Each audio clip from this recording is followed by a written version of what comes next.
awful. Why am I not surprised? Why am I not surprised, Coral, that you know how to drive stick? Of course I do. Come on, I love Driving my stick is the sticks. best. Oh my god. Hey, now, I don't want to know what you do in your Oh personal my time. god. Yes, you do. Wait, Tasty, Fraser. the way you practice when you're not in the car, that's for a different website that people can stream to, not this one.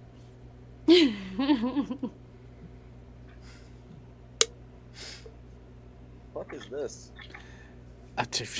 Looks like a rusted out, supposed to... Again, you got to also remember, like I said before, we see about a third of the frames that you do. I know. So Leon is asked, who's used to handling the sticks? One person you would expect, another one, maybe not. But no, before you said like everyone has had like that car moment or the Miata moment. The Miata moment. You know what? I never cared for the Miata. Shut up. Did. No. See, if there was a car that I actually have considered owning at one point, was actually an M Sport 3 series because but then I was like, wait a minute. BMW costs how much to repair because they're fucking assholes? Right. That's like douche canoe. Yeah. No, that's that's Mercedes. Well, I think everybody has had a Miata moment. However, it's not always a Miata. That's true. I mean, it's always Fair like enough. that one type of car that you're like, damn, that's sexy. But then you're like, once you get in it and you're driving it, you're like... See, NANA in the chat, he hit the nail on the head. And dude, you should have heard us before we went on air because I kind of, not so subtly alluded to that. Hey, I admitted to it and then said I was stupid for doing so. And I was young at the time. So there's room what did to they grow. say in the chat? Casey has room to grow. Well, so what NANA said was, Miata is a girl's car. Oh, yeah, it's a chick car. Well, Even Cars has it right. yes. If you think about it, think about the twins in Cars. What were they? They were Miatas. Yeah. It's always a Miata, yeah. Tia and Tia. And they Can flashed... I say something about Miatas? They flashed their headlights to McQueen. How more quintessential could you get? Yeah. I mean, but I think that's because there's a little bit of a stigma when it comes to everything that something that's small and round and kind of curvaceous is supposed to be feminine, and that's not necessarily true. I mean... Well, I'm still trying to figure out what Porsche did to the Beetle, so I mean... Oh, yeah. That... you want to get me on a rant? They did the same thing that Honda did with the CR-V. They tried to make it like a cupcake. Yes. Oh. And it looks fucking stupid. What are your guys' thoughts on the Mustang Mach-E? Meh. If you're talking about a Ford, I mean, it's a Ford. What is there to say? It's a Mustang SUV electric vehicle. Yeah, fuck that. As I said, Again. Not really that interested. I want the new microbus, yo. That's almost as dumb as when microbus. I want it all. I learned how to buff out my car today. Somebody taught me how to buff a car, and then that's a good way to protect your paint, guys. The Mustang SUV, by the way, is almost as dumb as when Lincoln had a pickup. Well, have you seen that stupid Jeep truck thing? Dude, those are fucking nice, though. Those are no. stupid looking. That looks stupid. You know what? The Comanche? I don't know what the fuck it's called. It's stupid. The Jeep truck has a bit of roots in nostalgia, but here's the thing. What they Stupid. what they effectively did is they took the Wrangler, gave it 4 doors, and then a bed. The Yeah. 4-door It's Wrangler literally- alone is a horrible car because, hey, we're gonna add this extra length to a car that has been actually more intended for off-road, and then say, wait a minute, address the suspension and powertrain? Why the fuck would we do that? Right. Well, the stupid thing about it is they, for the last couple of years, have been trying to find out what their biggest, like, most popular, sellers were, and then they literally just Frankensteined it together, trying to come up with something new, and it looks fucking stupid. What do you guys? Is my video coming? Honestly, however, Little bit choppy, but it's playing. however, the Jeep truck actually is a little bit better than the actual Jeep. So I don't know, maybe unpopular decision, it doesn't but look as it doesn't look as popular. However, the slight changes they did make to make it a truck does actually just the the one reason spacing why makes it a little would- bit more stable. Jeeps The one themselves roll over too easy. Oh yeah. I would just say that we had a Jeep Wrangler way back, and it's so much fun. I had so much fun with it when we would go off-roading and everything else, and Oh, you mean where it's intended to be? right. But in the regular, okay, so when I had the Wrangler, we were over in Alameda with all the hills in San Fran. You ride around in a stick shift in San Fran, like on hills. And that Wrangler, I swear, like the one that we had was only like a 4-cylinder.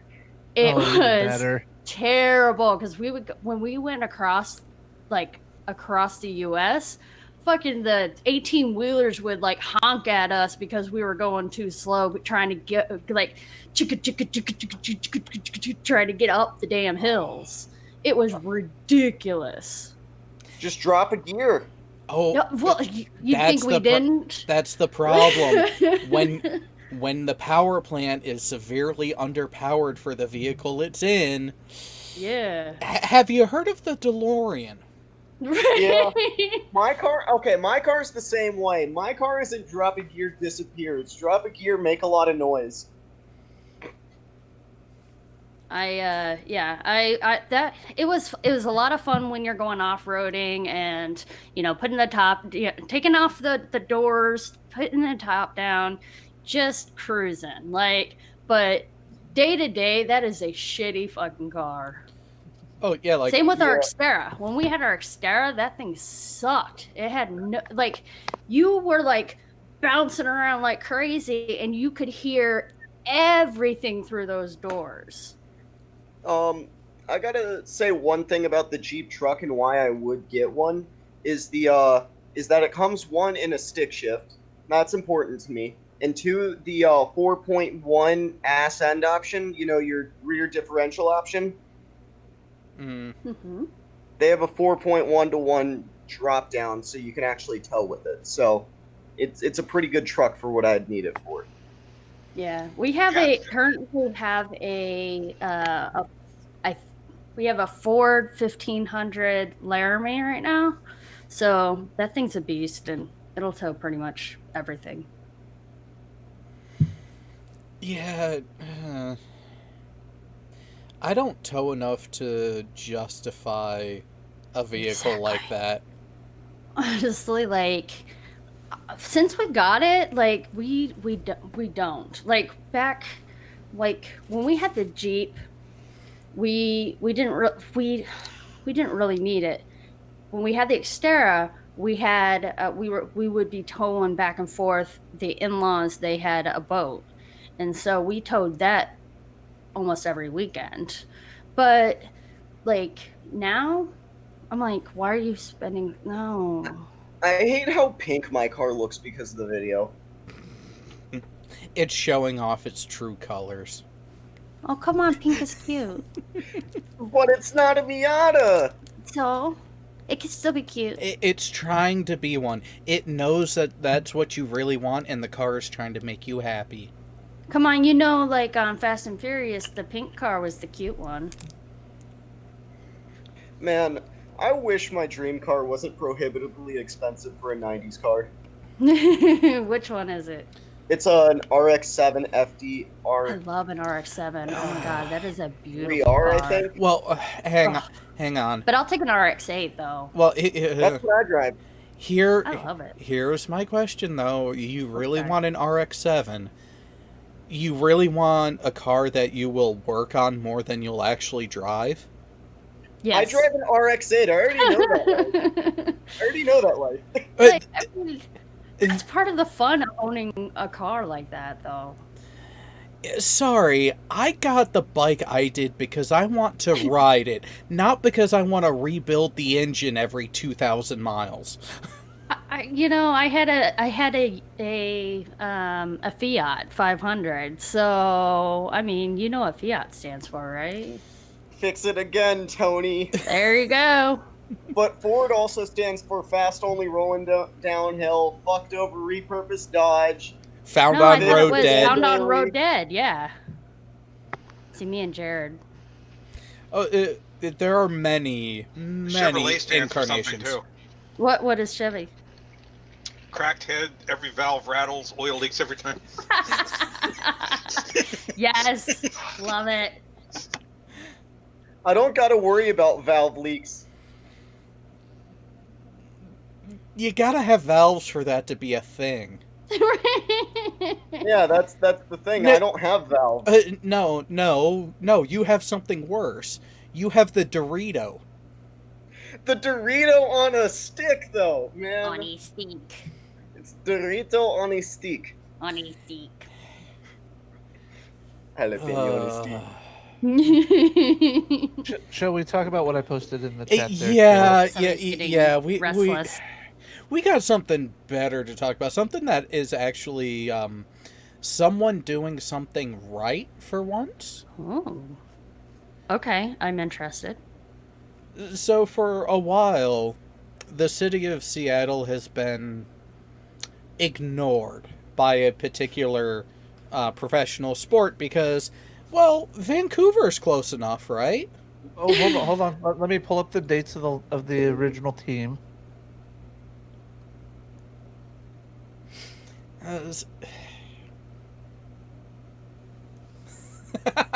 Oh, Sean Carroll. Yeah, surprisingly enough, for as much shit as I've given Gary Bettman historically, yeah, finally got something right. Alright, I'm gonna be playing a terrible game. No, Jay is going to be showing something first. Alright. The first team in the United States to win a Stanley Cup. Yonder Race Simulator is supported by the following sponsors. Alright, I didn't realize I had sound. Wait. It has shitty frame rate. Hang on. You're playing a waifu simulator? I'm playing a game where I don't know what the game's about. I just know it has a terrible frame rate. It sounded like a waifu simulator. That's what it sounded like to me. No That wonder doesn't why sound you're like a to me. fucking nuke. You right? But yes, Seattle Metropolitans. For those who don't know, when the Stanley Cup started, it was actually a challenge cup between quote-unquote Several leagues. professional leagues of hockey. And I will give the latest incarnation, the return of professional hockey to Seattle, in that the logo is at least keeping the S shape, so I will give them that. They've actually done well with the primary logo so far. I'm hesitant to see how they're going to fuck it up with the secondary logo. Oh, it's anchors, I believe. Looking at the jersey. Why? But that is a pretty kick-ass main logo. Simple, Okay. clean, a reasonable color palette with just a little bit of hint of red. to give you that appeal. And did it actually go through the public vote for the name of the team itself? I believe it did, but I think they overrode the name because Jerry Bruckheimer's on the minority ownership side. You gotta be kidding me. I mean, there are a lot of very wealthy people in the greater Seattle area. yeah. I mean, I Okay, like the name choice. I think the name choice is pretty awesome. I like the palette choice of Hold on. colors. Want to hear where they're playing? Okay. Are you familiar with the Key Arena? Yes. Seattle. Holy Yes. shit. Oh, no. They're not playing at the Key Arena. They're playing at the newly refurbished Climate Pledge Arena. Let me Okay. guess. Same building, they just repurposed it. Mm-hmm. They're remodeling it. Oh, yep, it's a waifu simulator. Okay, you see where under the $10 there's a black bar? He's trying to hide the frame rate. No, it's just a weird spot. Yeah, Alright, let's yeah, it's exactly the type of game that I thought it was. Yep. Alright, let me just kill some people. Sure. So, anyways, yeah. So okay. I actually So like this shirt for the women. I think it looks a little Can't bit say better. it. Sorry, hold mean, on, I'm kicking them off. you have like Is, the Seattle Mariners, so Seattle Kraken kind of works. I don't know. Like, I just feel like they could have done better with the logo, but maybe that's just me. It doesn't read Kraken. Oh, they're already making the jokes about calling the arena the crack house and the fans the crackheads. Right. I'm like looking at the thing and I'm just like, I'm trying not to go there, but I'm like, that's the big thing that's just automatically is popping into my head right now. And I'm like, I'm such a shitty person. No, you're not. Well, hang on. All of Seattle is. Hang on. I was going to say, calling it the crack house actually is rather fitting for the area of Seattle that it is in. Exactly. Let's see if I can find the press I love release with the Seattle. I logo. mean, Seattle's great, but Seattle is as patchwork as the flannel of the holdover hippies that which live is there. what I love the Northwest. I mean, come on, it's better than like right after we lived in the Portland, Vancouver metro area, we moved down to Mobile, Alabama. Well, So- at least it wasn't Greenbow. Well, this is true, but You belong at home in Greenbow, Alabama. Bam. Wait.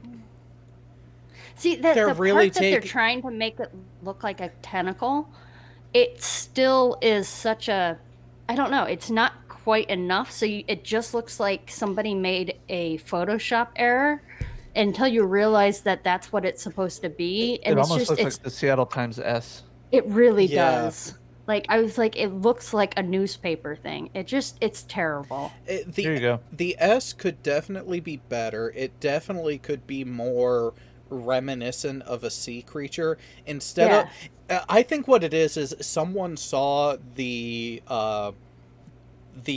W for the Hartford Whalers and thought, hey, negative space in a logo showing something. That's a great idea. Let me fuck it up. Right. Let me fuck it up. That's pretty much it, too.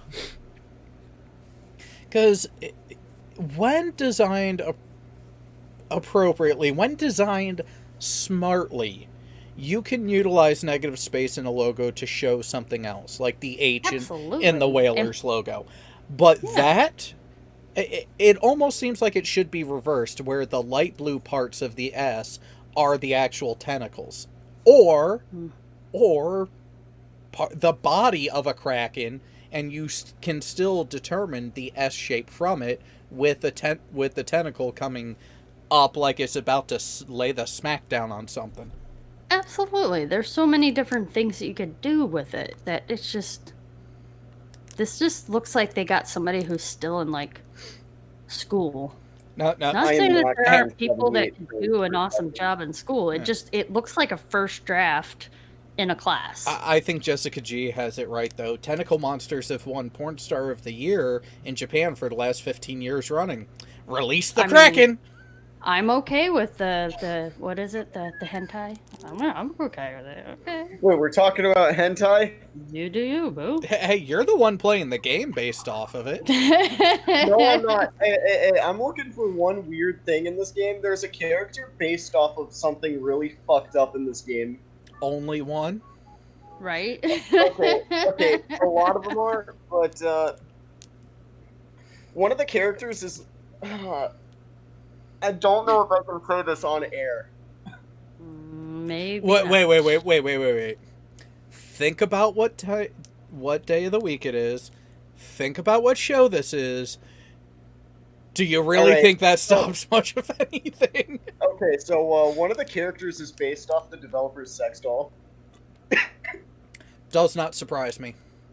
A waifu simulator having the main dev, have a sex doll at home does not surprise me.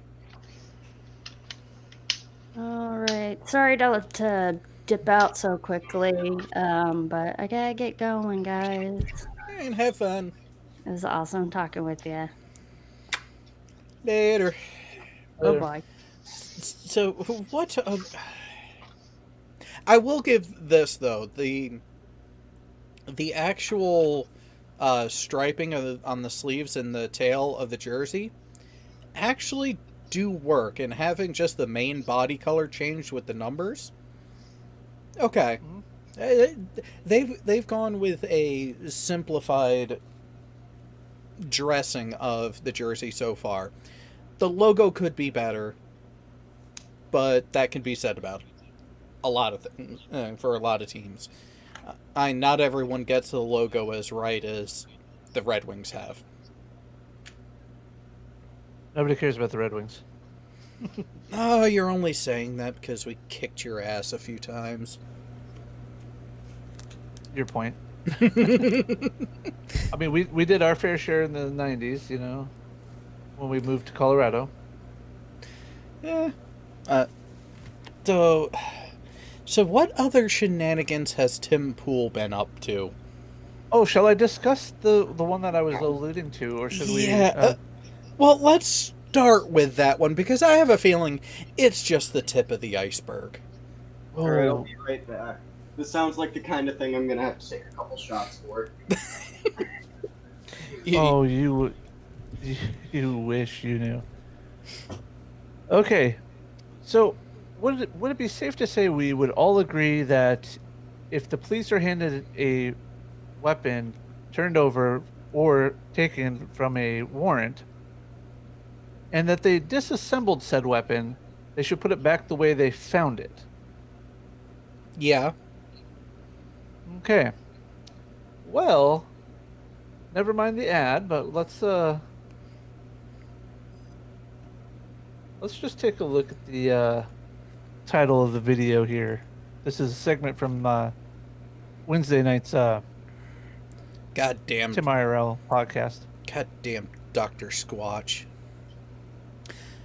Prosecutor staffer appears to have tampered with evidence. Oh, this. Okay, Oof. So apparently the AG of the state of Missouri is actually trying to get this case thrown out based on the fact that Missouri is a castle statute state. Basically, you come on my property and I feel threatened, I can shoot and kill you in self-defense. Kind of No like questions Texas. asked at that point. Ow. So, A lot like Texas. So, that's the basic thing. And he went on a huge Twitter thread, and I just don't have time to be bothered to go look up the whole thread. But basically, he cites all the different laws on why they should not be charged. Missouri law, right? Yeah, Missouri law specifically doesn't really mention the Second Amendment, and the whole point of the laws that are in place date back to when Missouri was founded as a state in its state constitution, because they were a what type of state when they were founded? They were actually a slave state. It's the reason why they got the boot heel. Uh-huh. And they allowed for free people of color to own guns. And in order to protect themselves against invalid, seizures of property, so to speak.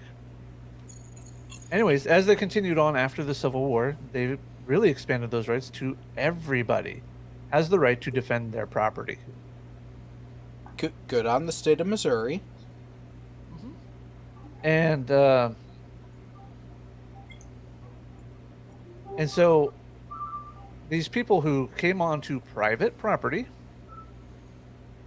whether or not they destroyed the gate is irrelevant at this point. They just came onto private property. Oh, it's stemming from that incident. Yeah. What it is the wife who was brandishing the handgun? Mm-hmm. Well, her and her husband are civil rights attorneys. See, I knew that, and it was funny. Hold on, it gets better. They have this handgun, which they know for a fact has the firing pin put in backwards. Basically, it's the pin then the spring instead of the spring then the pin, so it won't work.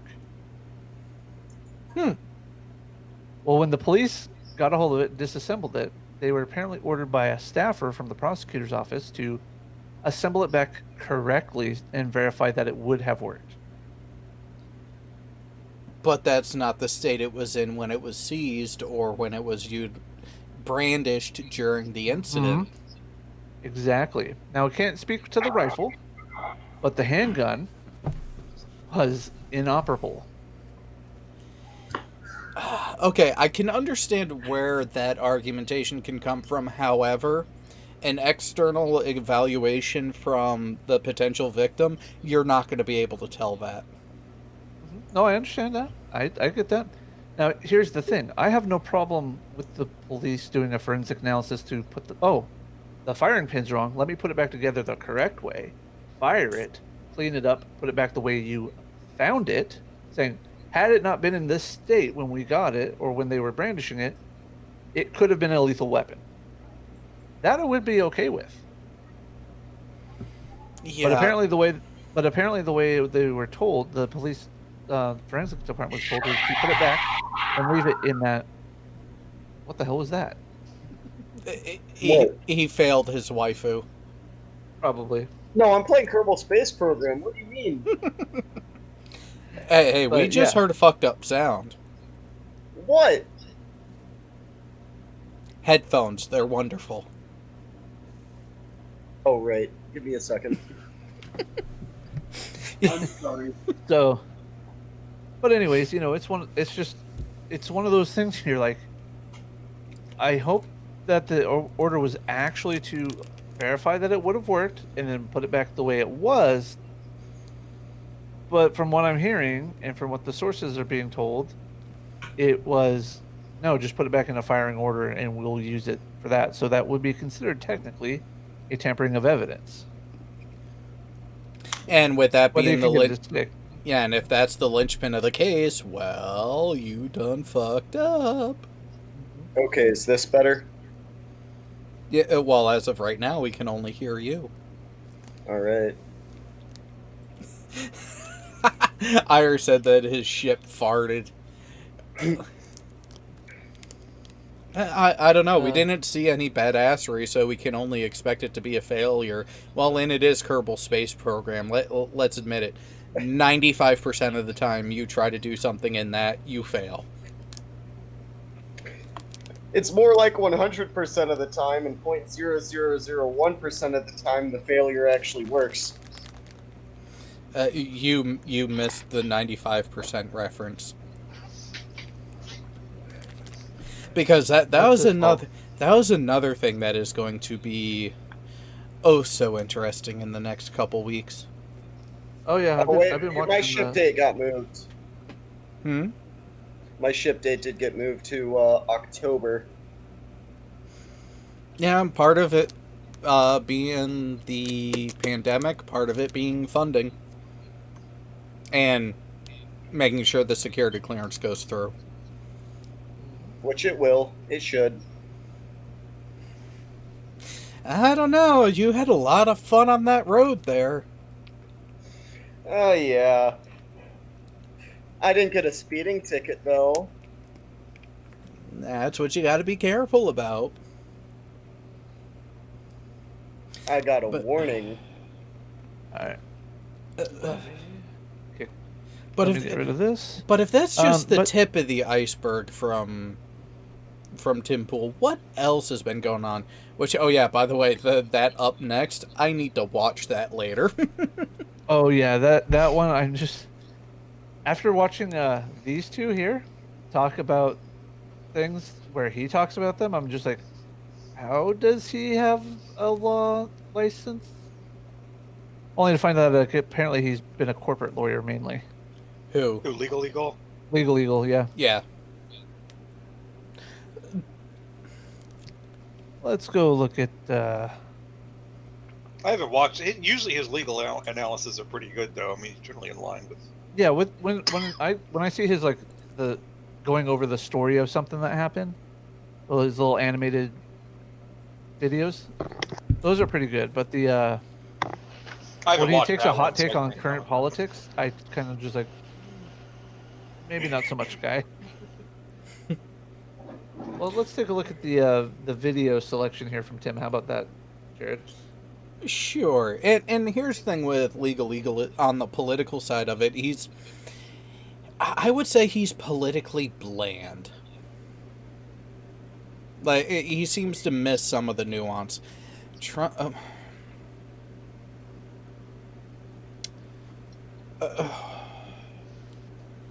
The Thing is, one. it really doesn't ultimately matter what the politics are, because a lot of the stuff is legal cases. It's really only going to matter what the law says, and forget politics. This So- is going to be a fun one to watch later. Judges tend not to pay politics, so Oh, uh, shall we talk about judges later, Jared? yeah, we'll get to that one in a moment, because that was a wonderful gem. But GOP reps called to ban any party with a racist history. And then the title is Democrats Want to Sanitize History. This would be a great place to start. Okay, oh my god, are they stupid? Isn't the Democratic Yes. Party the one who added... Oh my god, you gotta be kidding me. Are they that stupid? Have you been watching lately? The answer is rather obvious there. They can't get out of their own way. And even fucking AOC. And that...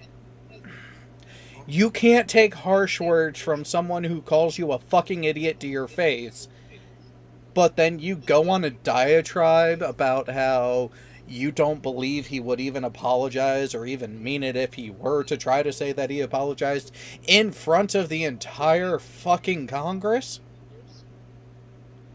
This is a fun one. which one are you pointing at? BLM street mural erased after woman requests MAGA mural too.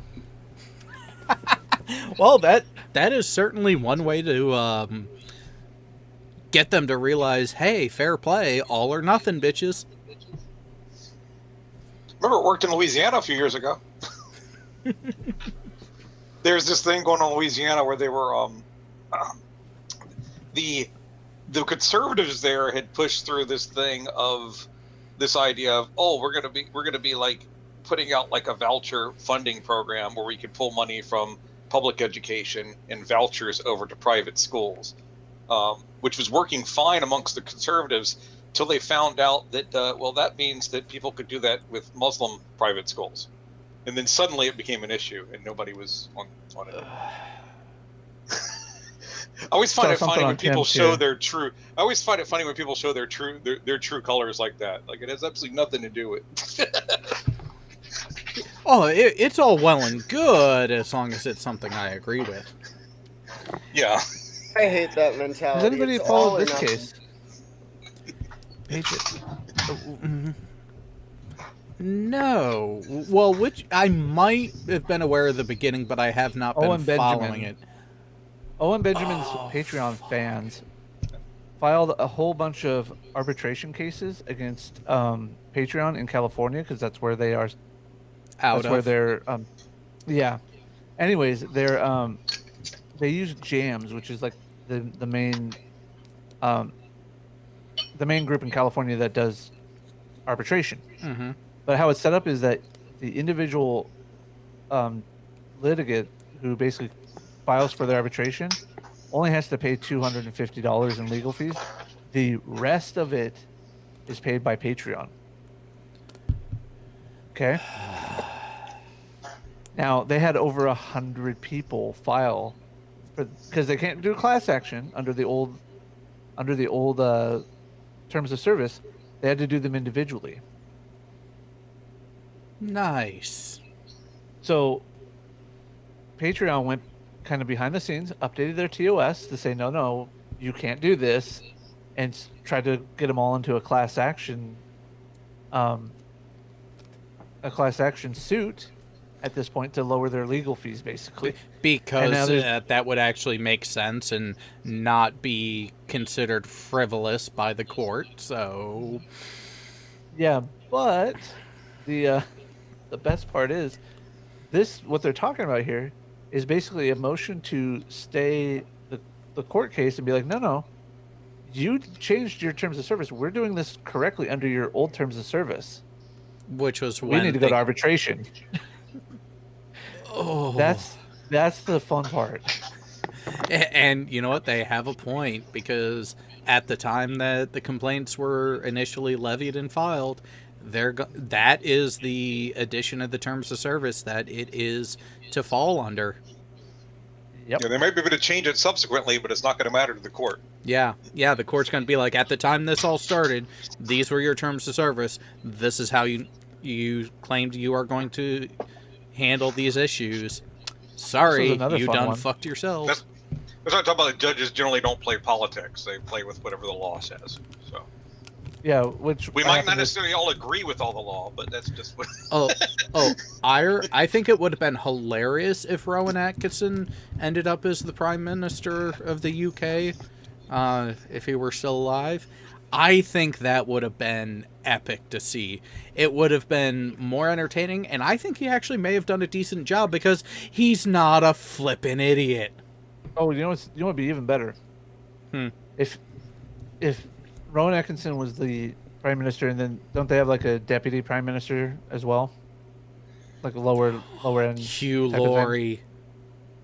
Oh, Grant Chapman if he was still alive. Oh, that too. So, but no, this one's another good one. So a guy in Quebec got pepper sprayed for not wearing a face mask in Tim Hortons. Wait, what? Oh yeah. Let me get to the scene here.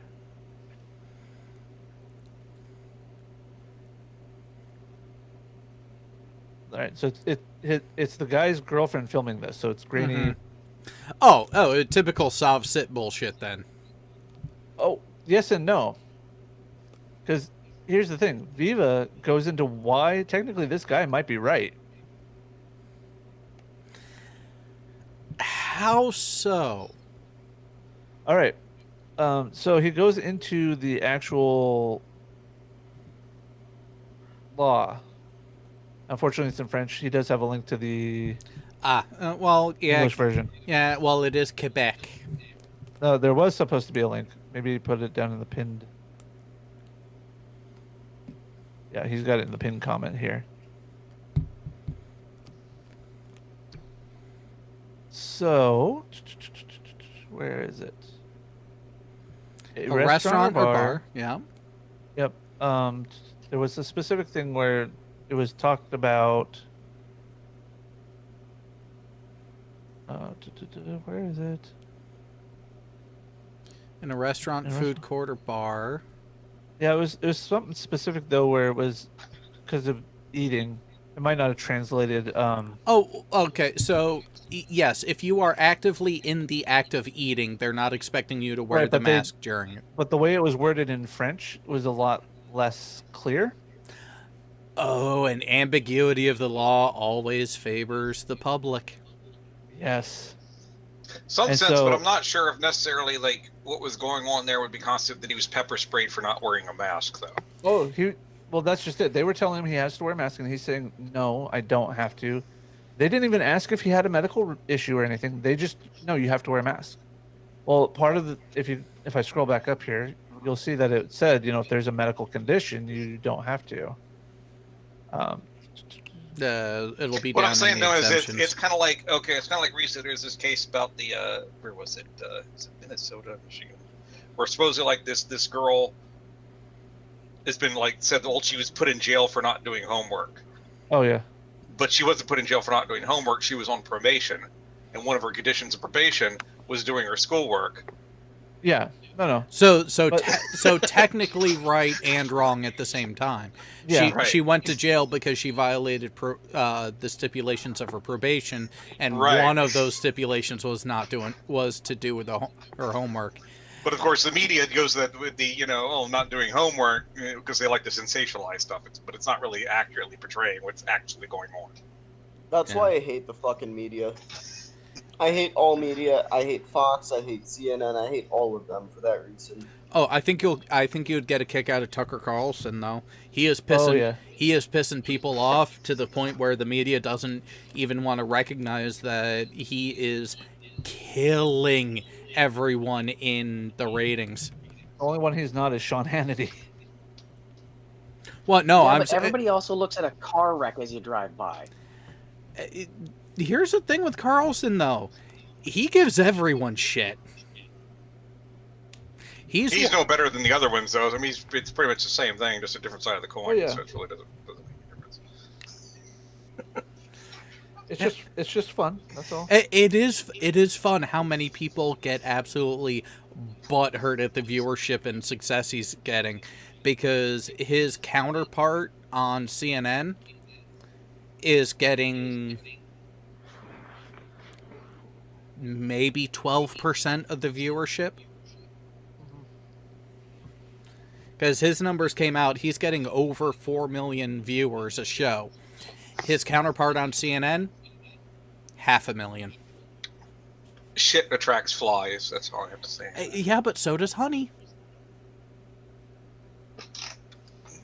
How many people follow somebody isn't really my gauge. It's like, Well, this isn't following. This is actually active viewership.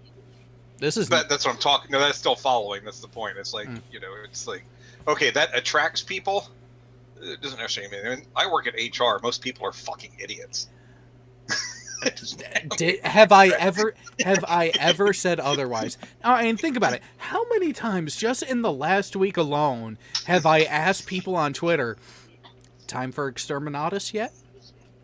This person over here has 15 times as many idiots following him. Okay, great.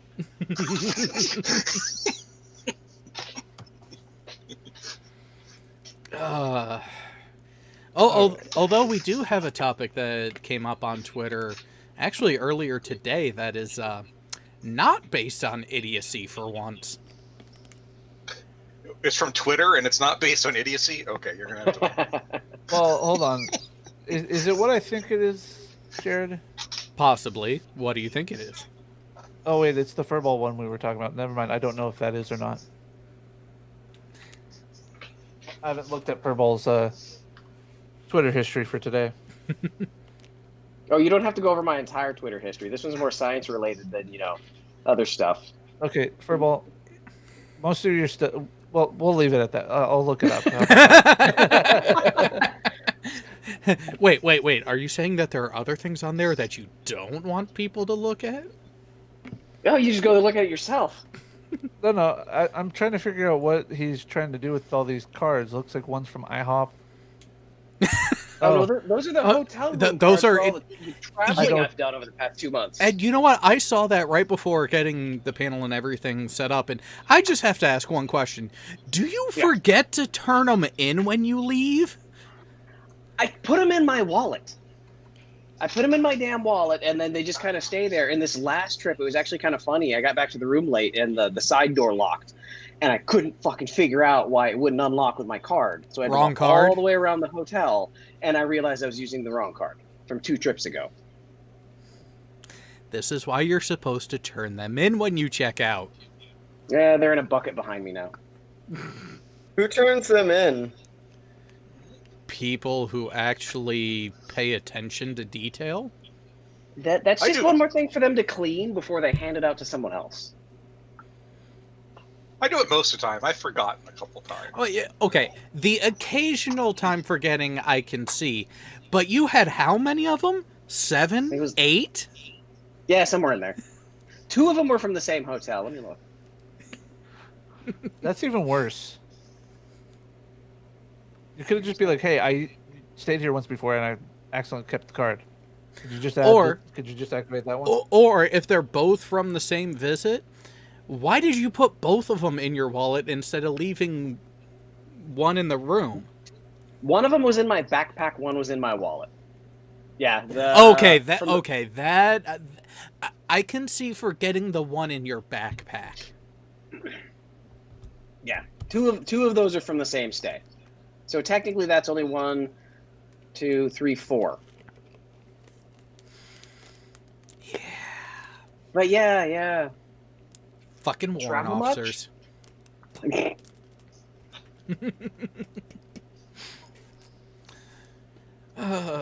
Although I can't really complain too much though, because hang on, let me take a look. Let's just take a look at the hours on the clock per day, seeing as how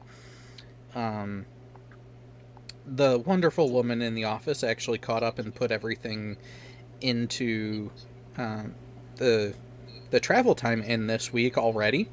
So we have 15 hours, just over 6 hours, because I was like, fuck you, Paul, I'm not coming in before 10 after working till midnight. 8.5, 14.5, and another 9-hour day.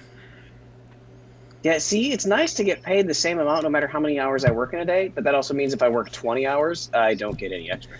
Oh, yeah, see, I get paid overtime. No, not much. And reimburse the mileage.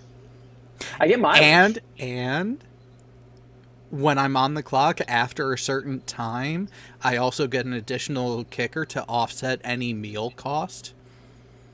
Be right back, guys. But, Jared, did you get to sit in a stealth bomber and touch the make a city go away button? Wait, when did you do this? You need to pay attention more, Tasty, because that was just, yesterday that you posted it? So it was probably, 3 days ago? Monday. Yeah. So wait, you got to sit inside a stealth bomber? Yes. You got to touch the city go boom button too? Yes. How did that feel? Not as satisfying because it was on the ground and unarmed. That's true, but I did also get to touch a inert city go boom. Oh, they let you play with one of the dummy bombs. I didn't get to play with it, just got to see it. It was on display. The boat I was on was capable of carrying BGM 109 alphas. What are those? I can neither confirm nor deny whether we ever carried any, but we were able to carry BGM 109 alphas. Are those the Tomahawks. atomic cruise missiles, right? Tomahawks. Oh, they're Tomahawks. Yeah, the nuclear Tomahawks. Yeah, it was an interesting trip. Watching those things fly is eerie. They shouldn't fly. No, they should flip over like the XB-38 used to. Yeah, they literally can't fly. They are an unstable platform. A pilot can't fly them without a computer. Same thing with the F-117 before they retired it. Yeah. F-117 was actually worse, but yeah. Well, yeah, because of all the facets, it made it was a gliding brick. Yeah, the B2 looks like a fucking spaceship. There's no ifs, ands, or buts about it. It looks like a spaceship. Well, and that's why they attribute a lot of UFO sightings back in the 80s into the 90s to it during its development. Mm-hmm. Because, well, black aircraft flying at night in low light environment, and yeah, you can see why people thought it was something else. Oh, yes, Yeah. and Jessica G brought up something that I actually did watch the video earlier, and I was laughing the entire time.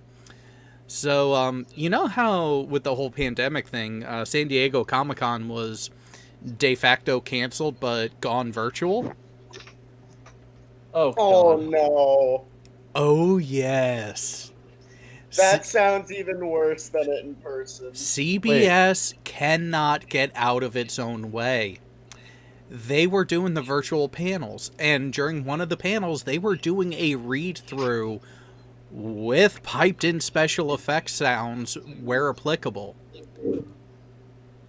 CBS Viacom ended up doing live copyright claims on their own panels that were being hosted.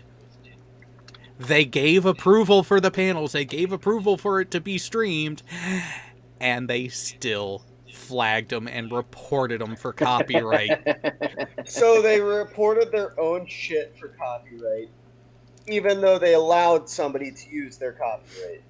Yep. This is because the reporting system in YouTube is too goddamn easy, and everybody automates everything. Jared, And did the you see oversight is either done by automation or done by Chinese slave laborers. Well, and here's the thing, is a lot of them are actually being manual more than the automated filter, because there's been a couple creators who have actually been talking about talking about a preview coming up. It's nothing's on screen yet, just talking about it, getting kind of thoughts and ideas out there, interacting with the audience, watching the live stream, and then the countdown happens for the material that's being premiered, that's being shown and talked about, and right as the countdown ends and the material is about to show, the stream you are watching is no longer available due to a copyright claim. One of the World of Warship streamer guys, he's been organizing a their intent is to what was it? It's reenact one of the battles in World of Warships. Interesting. In one of the he put together a kind of a trailer for it, what they were going to do, and in part of the trailer he used historical footage of the launching of the Bismarck. It got flagged as hate speech.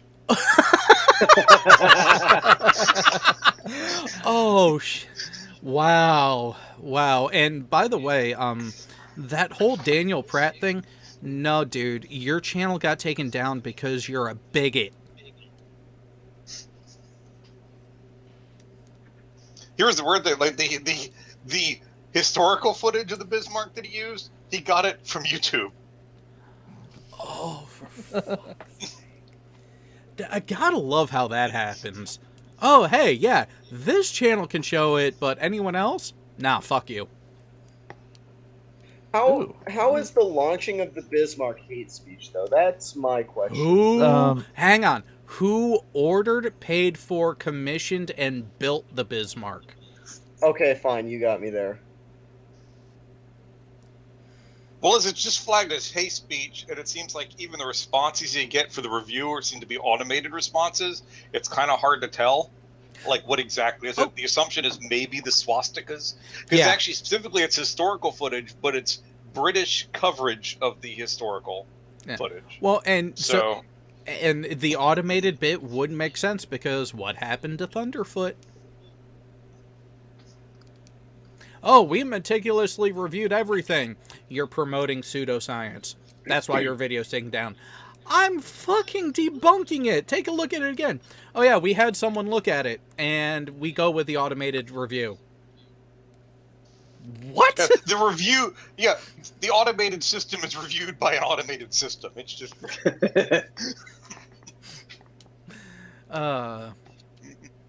But it's not exactly how you teach AI. no. But then again, do we really want to teach AI too much? Judging by currently, yes, I think we do. I don't know. Is it going to end up like Dune or Terminator? Either would be an improvement. I agree with Dune. I'm not so sure about Terminator, though. Wait, no, I don't. That one. Because at least in Dune, the thinking machines actually had a little bit of reverence for the bits of humanity who could actually do a thing and actually had some intelligence. Whereas in Terminator, it's like, you're a human, fuck you, you're dead.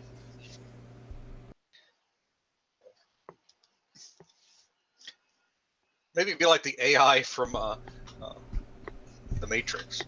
Ooh, Leon does have a good point. We could go with the first founding. That would be interesting to see, but I don't think our genetic manipulation knowledge is quite up to snuff there. Then again, we also don't have an 8-foot demigod just lurking in the shadows right now either. That you're aware of. True. That could be who you're protecting. God damn it, I knew it. You were a custody. DDR5 specs got announced not too long ago. Yay, just in time for me to want to build a system to actually handle this shit better. Well, if you would just get Wait, what just got announced? They're released the specs for DDR5, so get ready for your RAM to be useless. Yep. I have 32. What do you mean RAM useless? I have 32 and I'm needing 64 at least, so... Wait. What's... Are we talking about Dance Dance Revolution or something No. else? God, oh, God, like you are DDR such a RAM. fucking nuke. Like Quit nuking it. DDR5 RAM. Okay. Yeah. Okay. Yeah, we do have the 3 laws from Asimov, but you know what? Even iRobot showed that those laws are kind of fallible.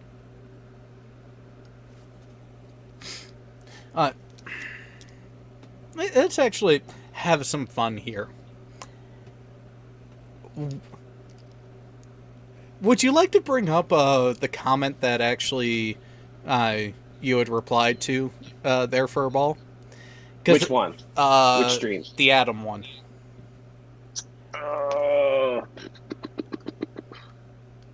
Because I'm curious to see how people would actually understand this one.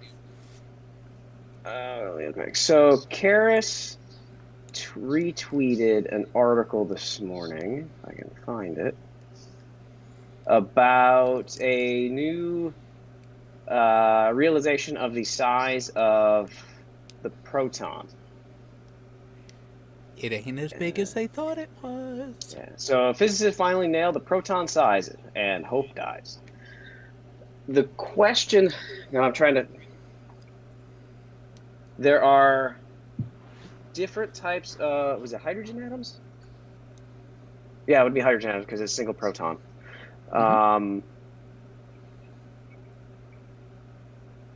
So there is an element with a proton where they've replaced the electron with a muon. And the muon is much more massive than the proton. And the discussion as part of the article was that as they have observed the orbital for the electrons, at a certain point in the orbital, the electron passes through the nucleus itself. And did it pass through the proton itself? They believe it did, based on what they were thinking the size of the proton was. And when it passed through the proton, yeah, it would have been. It passed through the proton due to the charges interacting between the electron and the proton. The proton size actually grew because the binding forces inside were slightly less, so it was able to grow a little bit. And they were able to evaluate how big the proton was based upon that variation in the orbitals. With this new evaluation, they replaced the proton with a muon, which is much bigger. And if I remember right, when it passed through the proton, did the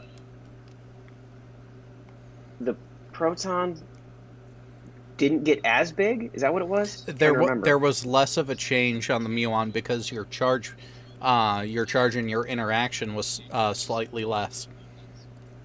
So it was a difference in size change that it changed. So because of the way they did that, they were able to actually identify the size of the proton at rest rather than when it's interacting with something. And Grandma Jen said, I don't understand if the electron is passing through the proton, how can it be referred to as an orbit? And secondly, why doesn't the muon, etc., composing of the proton slow down the electron to eventually nothing in its second state, canceling out the orbital degradation? Now, this is where we have the fun with particle physics, and I was at work when I saw this, which is why I said, don't exactly have time to go into this, but... I took a shot in the dark, because I'm a dum-dum. And let me see if I can... I don't know, someone call you a genius for being a warrant officer. No, God. And that yet, was wrong. And yes, anamorphic mind, the proton is a grower, not a shower. But you've got to put something in it first. Got to put something in to get something out. So my response... At least on the orbit thing, my understanding is it's kind of thinking that, I mean, we call it an orbit for at a convenience sake. Yes. But it really is. And actually, Jay, go ahead and pull up the article again, because they started to go into what initially came to mind with me. What we think of as orbits, they're actually termed orbitals. And it's not really an orbit around. It's more a haze of probability, because we cannot know every detail of a subatomic particle. We can either know its spin, its energy, or its direction. We cannot know its location, because, well, guess what? Heisenberg's uncertainty principle kind of prevents a bunch of shit. Are you certain about that uncertainty? I think so. Anything you observe of one of those messes up the other ones. So. Yeah, you can only know one with high precision and lose details and clarity of the others. So keep scrolling down. So what most people think of orbitals, they think of the shells and the ever-growing shells of the different energy levels that the electrons are in. Keep going down. Yeah, even the shells are just a matter of convenience, because they're not really... They're energy regions, and it is based off of geometry, where your s orbital, like what they're showing here on the left, is an over-encompassing shell that really is a shell. It is around the entirety of the nucleus. But then you have your p orbital, which is two lobes. And as you go into higher energy states, you get different geometries of where those electrons that are at that energy level could be. And I understand why she gets confused, though, because, like, you know, when you go back and you go look at your physics classes, especially when you get to earlier ones, they put simplified diagrams so you can kind of get an understanding of how to apply stuff. But it's not like an actual physical representation. But unfortunately, some people, I think, kind of approach it like it is. Well, and correct. Some of the newer textbooks that I've been utilizing, because, yay, I'm a curious son of a bitch, they've gotten better with the visual representations, where you can actually take a look at the geometry of subatomic orbitals. And you can actually start to see that lattice and how everything overlaps and interacts. and to where your main determining factor actually isn't so much the location or probability of the location, but actually the energy state of the electron. That's what is the determining factor Right. at that point. And another thing, when you're doing the simple charting out of what orbitals are going to be full based on how many electrons can actually fit inside of which energy level inside of which shell, you actually end up getting an overlap where you're in the next shell, but you're actually not full of the shell before. There is overlap at those outer edges and that blurring of the line between them. And that's where it really can get mind-bending, because it's not a true clear-cut thing like what a lot of people recall from even into high school. Yeah. I think one of the things that was confusing that I don't remember where it was that first described it to me. When you think of an orbit, you think of a circle. And even if you kind of want to put it into a circle for electrons, you really can't, because it is a wave.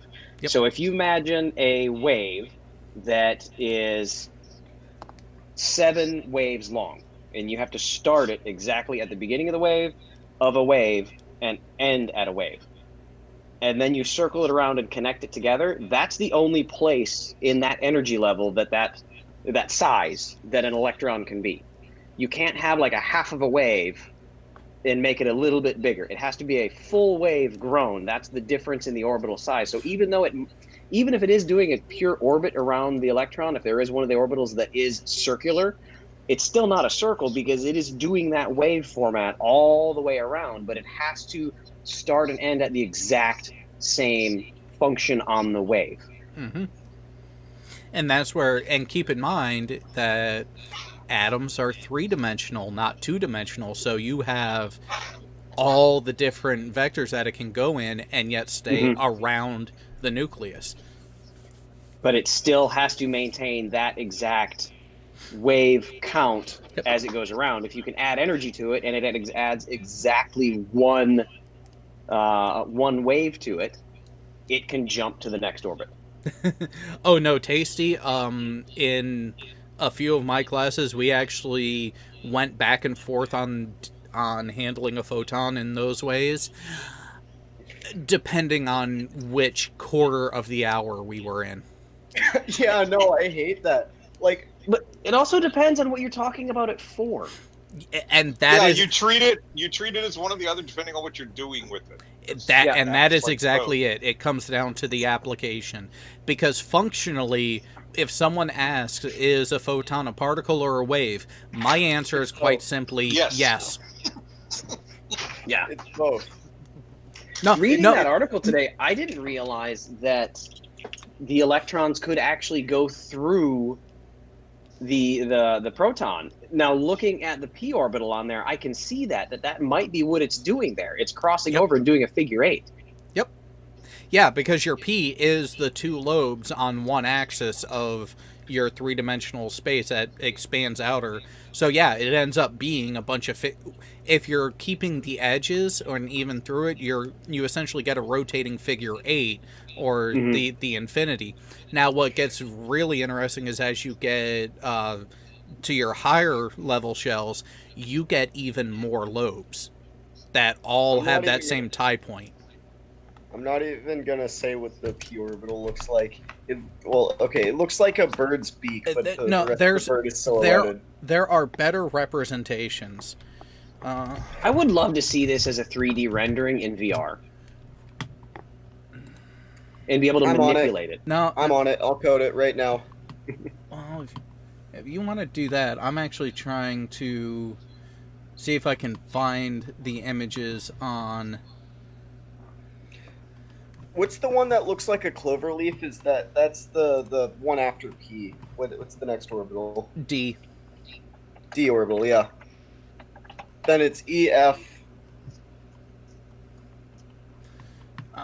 Yeah, because what you're getting into is you're getting into the hybrid orbitals, and that's where you really get to truly see the funkiness of how they all interact and overlap.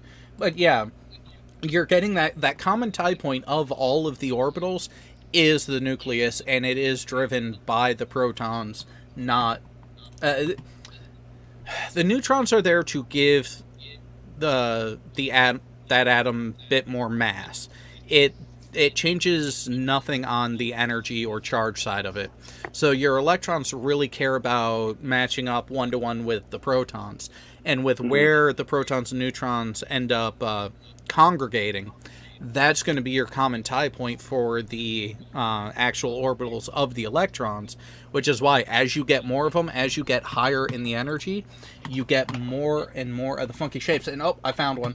So Jay, I am going to send you a link on Discord in just a moment. Where? Yeah, seeing these orbitals, it never even dawned on me that the electron is passing through the nucleus. Well, how else would you get from one side to the other? I just thought it was weird, and I didn't understand it and didn't think too deep into it. But wow. Whoever disliked it makes sense. It's like it's not something you normally have to think about. That's the thing. It's like, you know, I mean, unless you're like specifically doing something in physics, yeah. Well, yeah. Well, up until a little while ago, I was studying particle physics. So for me, yeah, this was what I was doing, what I had fun with. Now, keep in mind, you get to your larger atoms, your more dense elements, your heavier elements, you're getting all of these overlapping each other. So, keep in mind, you're getting your, say, like your octahedral with the S and with everything, and how it's not just in this individual shape, it's in every shape leading up to it.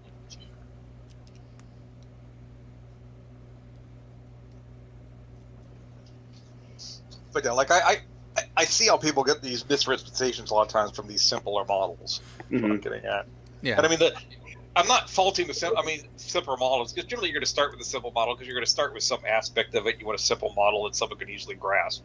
You've got to build upon that. Yep. Yeah, and then you build upon it later. But you know. But at the same time, I went back and over the last couple of days, I listened to the discussion between AB Science and Skidmark that Katz hosted, and someone in the comments had mentioned that, paraphrasing, AB Science, you know your stuff, but you got to dumb it down to a point where the person listening can understand it. And I replied with, try dumbing down third, fourth, and fifth order derivations to a 5-year-old. It's not going to happen. At some point, you are going to dumb down and dilute the language so much that you lose all accuracy in what you're trying to describe. Yeah, you're more or less, you have to go to the simpler thing and kind of build upon it. And at that point in time, you're teaching a course. I have not had a single conversation with AB Science.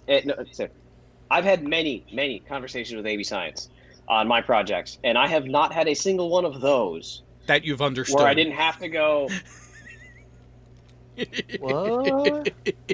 Could you dumb it down a little bit more? And then he'd re-explain it. It's like, little bit more. That's the point in time when you probably should think about, well, maybe I should go take some extra coursework. Now? I have learned so much just trying to understand the things he's told me. Yeah, that's where I kind of wish I had more time during the initial magnet bit when you were still in Korea, because you would have been getting that from two sides.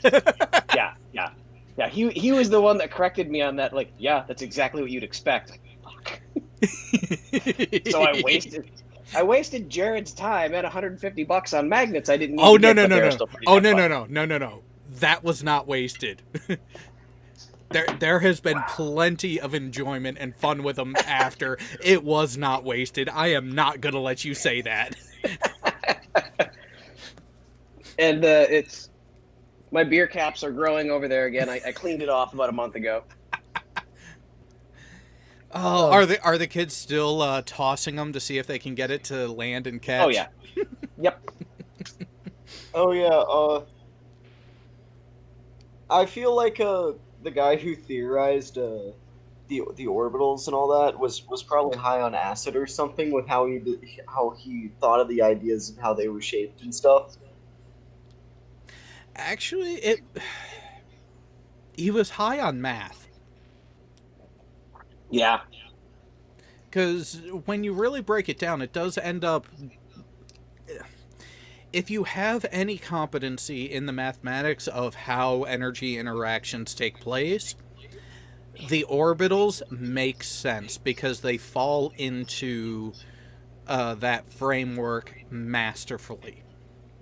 Right. And we're noticing that as our technology progresses and we're able to observe these things with minimizing the amount of energy induced into it, we are seeing the accuracy of those predictions that is based on the math of, hey, we're reading these energy levels, these energy types, so they should be orientating in this sort of fashion. They are bearing out. And that was one of the things in that conversation that AB had with Skidmark that really ticked me off, was the fact that you need to make predictions in science. It doesn't matter what discipline you're doing. You need to make a prediction or a guess of, okay, we're noticing this. I think it's this that's causing it. And if that's the case, then if I do this, I should get this result. There's that logical process there. If P, then Q kind of proposition. Right. You then go in and set up with whatever apparatuses you need to utilize for it to then put your thoughts and words to practice. And that's where every time they try to test with the intent of saying, no, Einstein, you got this wrong. Well, look at that. He wasn't wrong. I mean, the biggest thing, the way to get your name known and to actually be successful in a scientific field, oh, this is going to be fucking hilarious. Oh, wait. Oh, I I'm know. going to play the audio. If you can tell me the what's clip from the scene that's taken here, I will. You'll have my respect. How about that?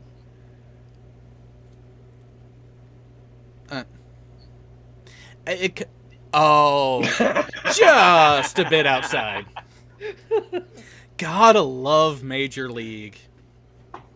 Oh yeah. But yeah, with that framework, with that understanding of, as Feynman put it, we observe something and then we make a guess as to what is taking place. We then rigorously test that guess to determine, is that what's actually happening. That is science. And I love the ending to it. That if your tests don't comport with your hypothesis is wrong. But my hypothesis is always right. Doesn't matter how beautiful it is, doesn't matter how logical it is, doesn't matter anything else. If it disagrees with experimentation, it's wrong. And yet, Or the flat earthers would have learned that. Yeah, that's what I'm saying. The flat earthers think no matter what, their opinion is right, and that it's all a conspiracy and a hoax. If the experiment doesn't confirm their hypothesis, then I'm using the term hypothesis very loosely here, by the way, just as an asterisk, add on to that. But then they try to figure out what's wrong with their experiment. All right. Well, all right. Fuck the flat Earth. Fuck the round Earth. Well, the Earth is a cube, but fuck you. Well, and here's the thing. You mentioned that, Tech, but there are times where when you are drafting your conclusion, if the results did not, even if they came close but still missed your expectations, part of your conclusion is drafting possible reasons why. And a lot of times it comes down to one primary factor if you're close, but still slightly off. Human technical error. Well, yeah, that would depend on, like, it's possible that it could be, like, you know, a range, I've got an error range issue, or Yep. things like or that, like resolution issue with the instrumentation you're using.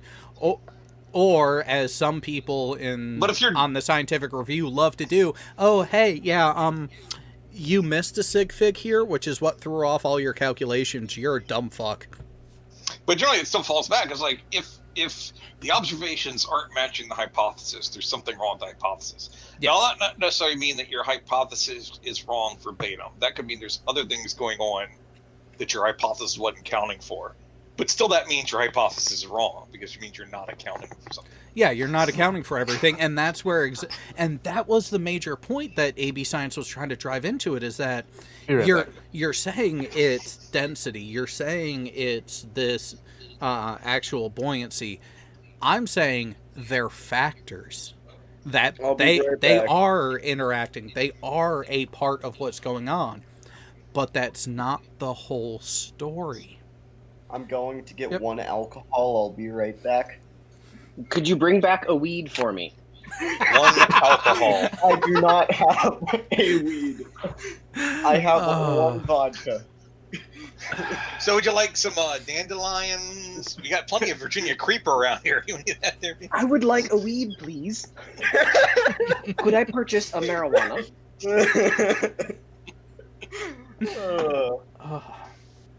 I'm going to get one alcohol. I'll be right back. Yeah, or from Leon, sometimes altering the experiment can show if you fucked up somewhere too. If you expect a certain result that others have gotten during the same experiment.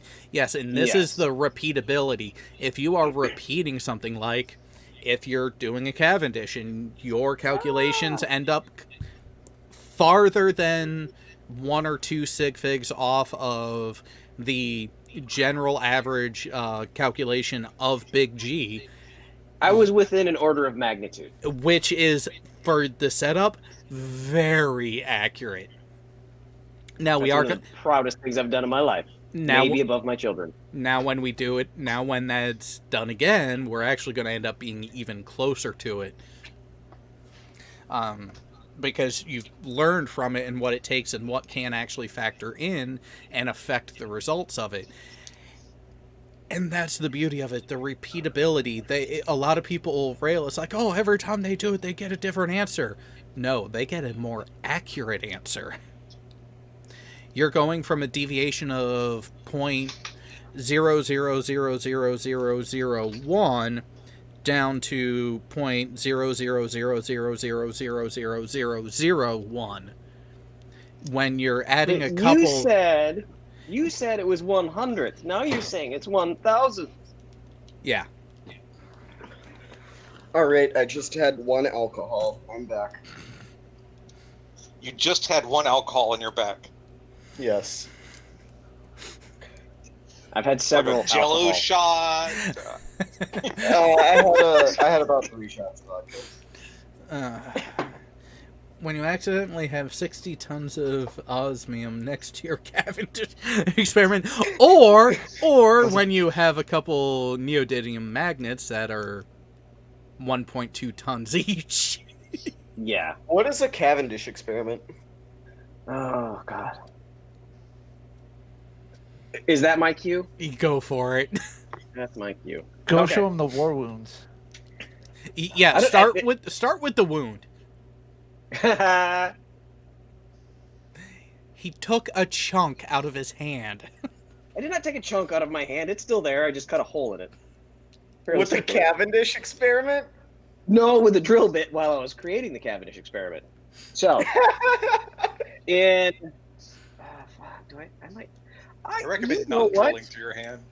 You know what? How about, let me see if I have my PowerPoint. Ah, shit, where did I put it? Expensive osmium joke, then. Oh, God, it's been so long. I don't even know where my PowerPoint presentation for it is. You know, there's a wonderful thing about Windows. You can always do easy search of your hard drive. Oh, I can do the same thing, dick. Cavendish. Really quick, while you're looking that up, I want to sidetrack just a little bit. I forgot to mention this to you, Jared. I got a comment on this wonderful video that I made that I was totally serious about, wasn't I? Oh, completely serious. Fucking Keon. I saw that this morning. I was just like, and it's edited too. I can't imagine that. All right, let me see if I can find it. Plug in my hard drive. He know English good.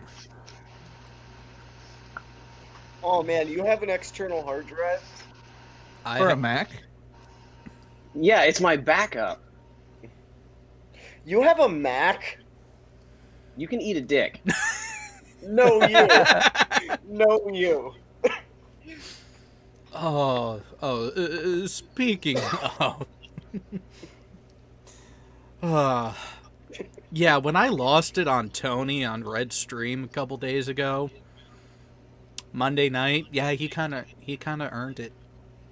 Wait, what? What did I miss on Monday? Oh, Red's brought a guy on from Twitter who apparently his lungs are so fucked up that if he wears a mask, his O2 sats drop below 80. This human doesn't exist. No, it's called Okay. it's called a fucking panic attack. Oh God. Alright, guys. Do I really want to watch it? What Oh, game should I play? oh, Hey, wait, if you ask for Cavendish, you're sitting through this fucking presentation, child. Okay. Is that Pratt's long lost brother? might as well be. All right, am I presenting? We Yes, see you are. it. All right, so Cavendish's experiment is an experiment that was designed technically to measure the weight of the Earth. The issue with gravity is measuring it because there are so many outside factors into it. So let me walk through. This is something that I put together. I think I was going to give this to Ranty, but I never actually did it.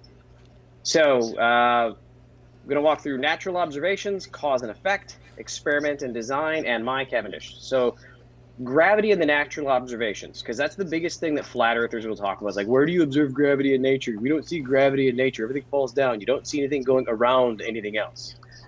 Well, you can eat a dick, because if you look at the planets, you can clearly see, if you spend enough time observing Mercury and Venus, that they are going around the sun. This is an indisputable fact, because when you're observing these, their shape changes and their size changes as they get closer and farther away. And with a little bit of brain power and a little bit of observation, you can actually figure out that's what's happening. So that is one observation, that an object is going around another object. Another observation, okay, so it's Venus. Another observation is Jupiter, and this is something that any human with a small telescope can even do. Observing Jupiter, Done it. you can see the Galilean moons, Ganymede, Io, Callisto, and Europa. You can see them go around it on a day-to-day basis. And if you look up Galileo's original observations, when he identified these moons, you can see where they moved from night to night. Again, this is an observation that anyone can do, that a body goes around another body.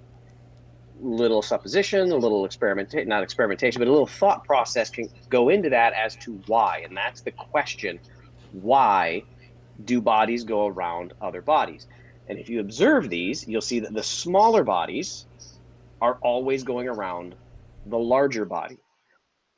Then we come to I haven't drank this much. God damn it. Now I'm a fucking retard. Nobody's gonna throw me a bone. Newton? Newton. Isaac Newton. Beat you to it. Isaac Newton and his apple. Notice the apple. This is probably myth, but apple falling towards the ground, realized that things on the earth go down because of size.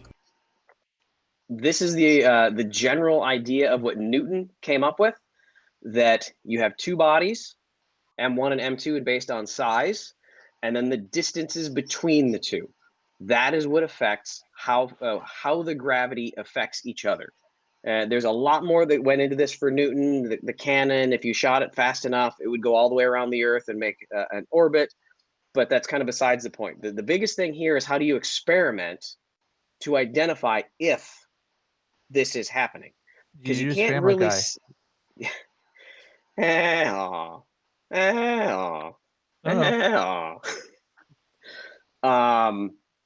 So how do you experiment with this to determine if these two masses are orbiting each other or being attracted to each other? So the traditional answer is that the larger mass attracts the smaller mass. Objects attract through a gravitational force. Then comes into the experimentation of Henry Cavendish. Try and explain this a little bit, because it's a little hard in these. The idea is establishing two large masses and two small masses. If you look at the experiment on the left, and this isn't in motion, I don't think it'll play. Let me see. If you do it as a slideshow, it might. Yeah, but then I got to change what I'm sharing. Yeah. We'll go to this one. So the idea is that you have the small masses on the small bar, and they're stationary, hung by a wire. That wire, in effect, is counteracting the force of the Earth's gravity. It is negating the downward force. When you spin the larger masses in closer to the smaller masses, it will cause a twist of that wire. If the gravitational equation is accurate, then these two bodies will attract to each other, and you will see that bar twist. The problem is seeing it twist and preventing anything else from moving it. And that was the biggest problem for me. So this is Cavendish's experimentation. He built it in his barn. He actually had it set up so that the larger masses were hung from the ceiling on a bar, and then you can see the smaller masses hung from the center on a torsion wire, and they're isolated from each other. And the key is to no wind, no temperature changes, nothing, because anything will make that wire twist. And having the right wire is a key to it, because if you have too strong of a wire, you won't see the pull. If you have too weak of a wire, thinking about it will make it move. So the experiment measures how far a small object, quote unquote, falls towards the larger object, and its rate of fall, the oscillation or the vibration of that wire, is key to the observation of what you're seeing. So after the introduction of the larger object, the experiment, the extreme points of the vibration are observed. So how far you change it. Now, even without the larger masses in place, the bar twists. It's not ever going to stop.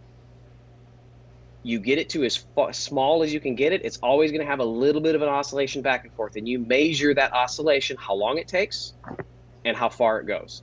Now, the thing that I hadn't realized before I did the experimentation, how far it twists doesn't affect how long it takes. It's all based on the wire and the length of the wire. So if you have an 8-inch sway of the bar and it takes 380 seconds to sway, and you let it sit and then it goes down to a 2-inch sway, it's still going to take 380 seconds. The period is the same, even though the distance is different. Correct, because that is the torsion value of the wire itself. So once you've gotten it to the absolute smallest you can get it, you introduce the larger weights and you see how far it deflects. Now, this is from Cavendish's experiment, or from his journal on it. It may be thought more exact to observe many extreme points in the vibration so as to find the points of rest between different sets of the three extremes. Basically, he's saying, let it go, just keep letting it go. And to take many measurements. But it must be observed that notwithstanding the painstaking effort to prevent any disturbing forces, the arm will seldom remain perfectly at rest for an hour altogether. for which reason it is best to determine the point of rest from the observation made as soon after the motion of the weights as possible. So you don't let it sit there with the large weights in place of the small ones and let it come back to rest, because something is going to affect it. Anything will affect it, period. So you get it to as good of a resting point as you can to begin with. You introduce your weights, you make your observations, you remove the weights. And then he continues on, as the force of which the balls are attracted, giggity, by these weights is excessively minute, not more than 1/50,000,000th of their weight, it is plain that a very minute disturbing force will be sufficient to destroy the success of the experiment. And from the following experiment, it will appear that the disturbing force must be difficult to guard against, as to arise from variations of heat and cold, or if one side of the case is warmer than the other, the air in contact with them can be rarefied, or in consequence will ascend, while that on the other side is descending, and produce a current which will draw the arm sensibly aside. Again, anything will make the torsion bar move. Like someone walking across the floor above you. I isolated from that as best I could, So now we come into my experiment. There's me and my children. I'm the one in the middle, believe it or not. I was in Korea last year, and I love this picture of Korea because you can see all the gorgeous brightness of the north. Oh, fun fact. Did you know that North Korea has better maps than South Korea on Google Maps? Well, there's less there to be mapped out, so it's going to be more accurate. Probably South because all the Korea- spy satellites look there. And they really want to keep a tab on their civilians, so yeah. South Korea gives Google shitty details, and it does not let them give you a drive time from one area to another in South Korea. That's why. Getting around in South Korea is a bitch. I've paid probably $50 in tolls just to turn around. Yeah, you're forgetting something there. It's not so much that they don't want to give you an estimated travel time. They can't. They can't. Bing, it works pretty good there from what I hear, too. I had a good luck with Apple Maps, but I did not have good luck with Waze. So I was in Korea last year. I had a spare bedroom in my apartment, so I decided I've always wanted to do a Cavendish, like for decades, and I figured this is a good time to do it. But I also thought this is going to be easy. This is going to be really easy. So I set this up in my spare bedroom with 550 cord and some weights, and there ain't shit that's easy about this.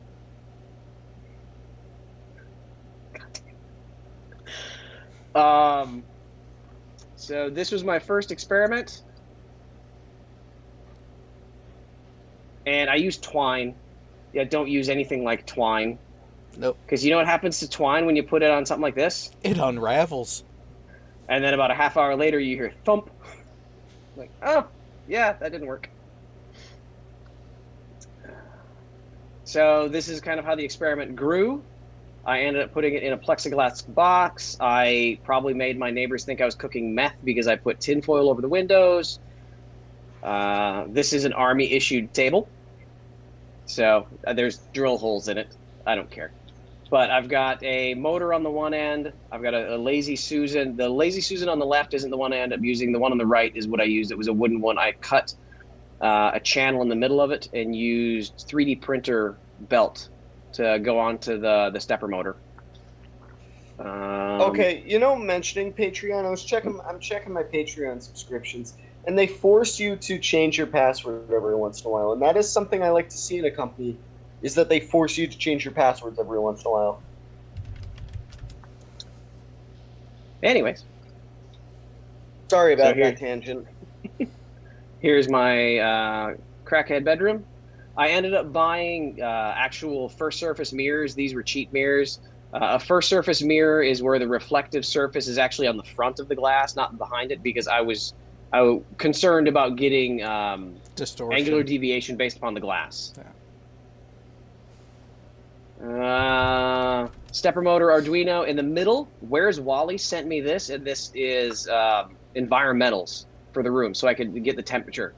I had 2 vibration sensors, one that was on a bar that went on the top, and then one that was on the table. And then the environmentals were broadcast via Wi-Fi, and anybody anywhere could log in.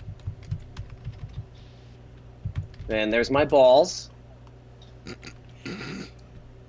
They're small. It's only because his hands. But those are the balls that led to this and my experimentation with the Korean medical system. Your balls led to an thing with the.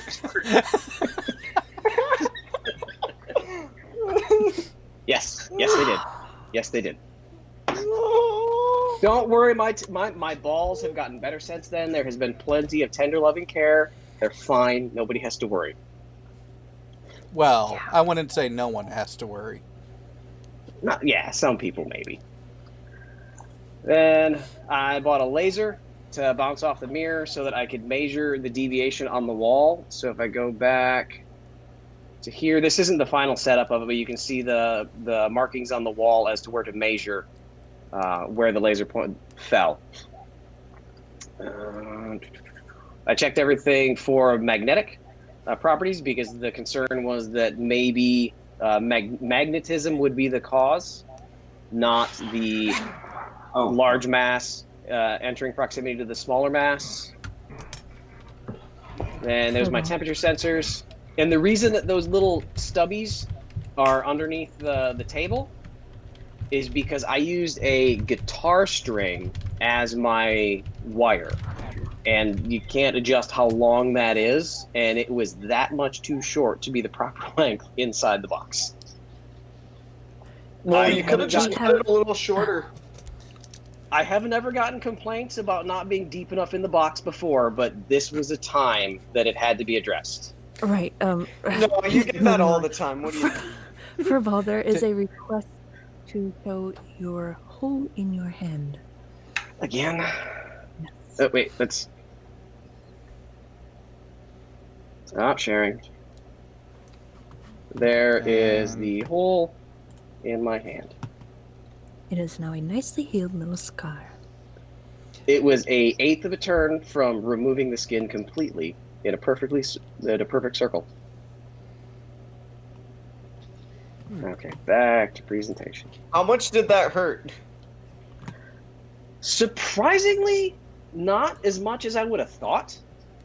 Immediately when it happened, I was looking in and seeing the tendons in my hand, and I am honestly lucky I have full function on my left hand, because it could have done serious damage. I was looking inside. I was just wondering, because I'm about to get chips implanted in my hand right there. It didn't hurt too bad. The first thing I did was FaceTime with the guy that lent me the drill bit and showed him the hole. I did drive myself to the ER. I'm sure your steering wheel fared well. So, what are your guys' thoughts about getting those RFID implants in your hands? Meh. No.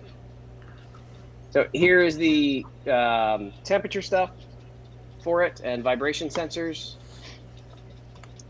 I even added some copper wire around the box to try and remove any static electricity that I grounded it to the building. Plugged it into the wall there. Then that's the bar. Stop that I had tapping wedged your across the waifu. ceiling. What's that? Telling Tasty to stop tapping his waifu. I'm playing Oblivion. What do you mean? I have an ugly dark elf. And then this was the final setup for the experimentation with overhead. All the names inside the box are the people who donated or provided insight into it. And everything ended up on YouTube. And according to Walter Bisland, I was within an order of magnitude of Big G. And the torsion bar is currently hung up on my fireplace behind me. Waiting for the next time it can be used appropriately. Yeah, torsion bar over there. My magnet over there. I am going to give the laser to Blue for his Cavendish that he's building right now. But we're going to have to put the name on it, though, before we send it to Blue. It's What are we gonna put on it? It's Cavendish's freaking laser.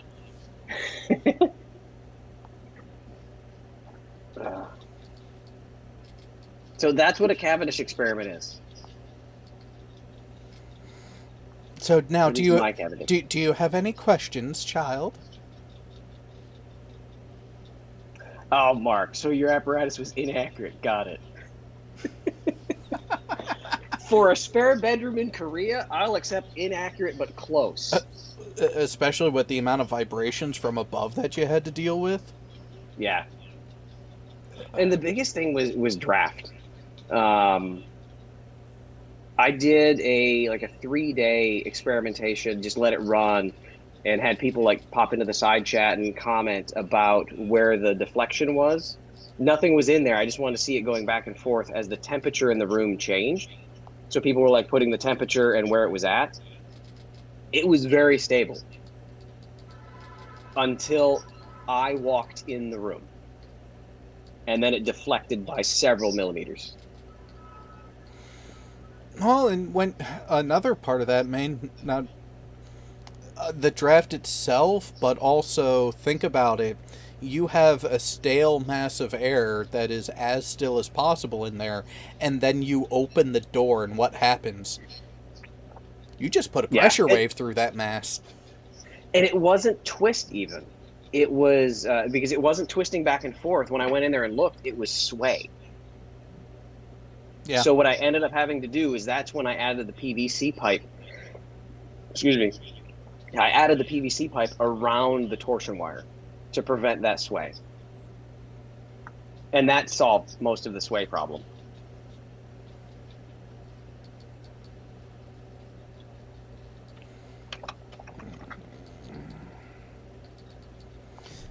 Yeah, it was actually fun because some people were actually, well, where's the results? Where's the work?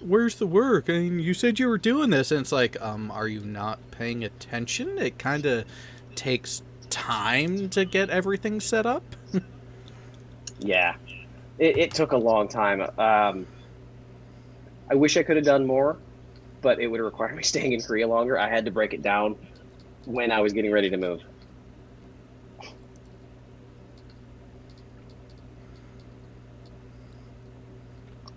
I have one other interesting thing from the week, Jared, I can share from my visit to the B2.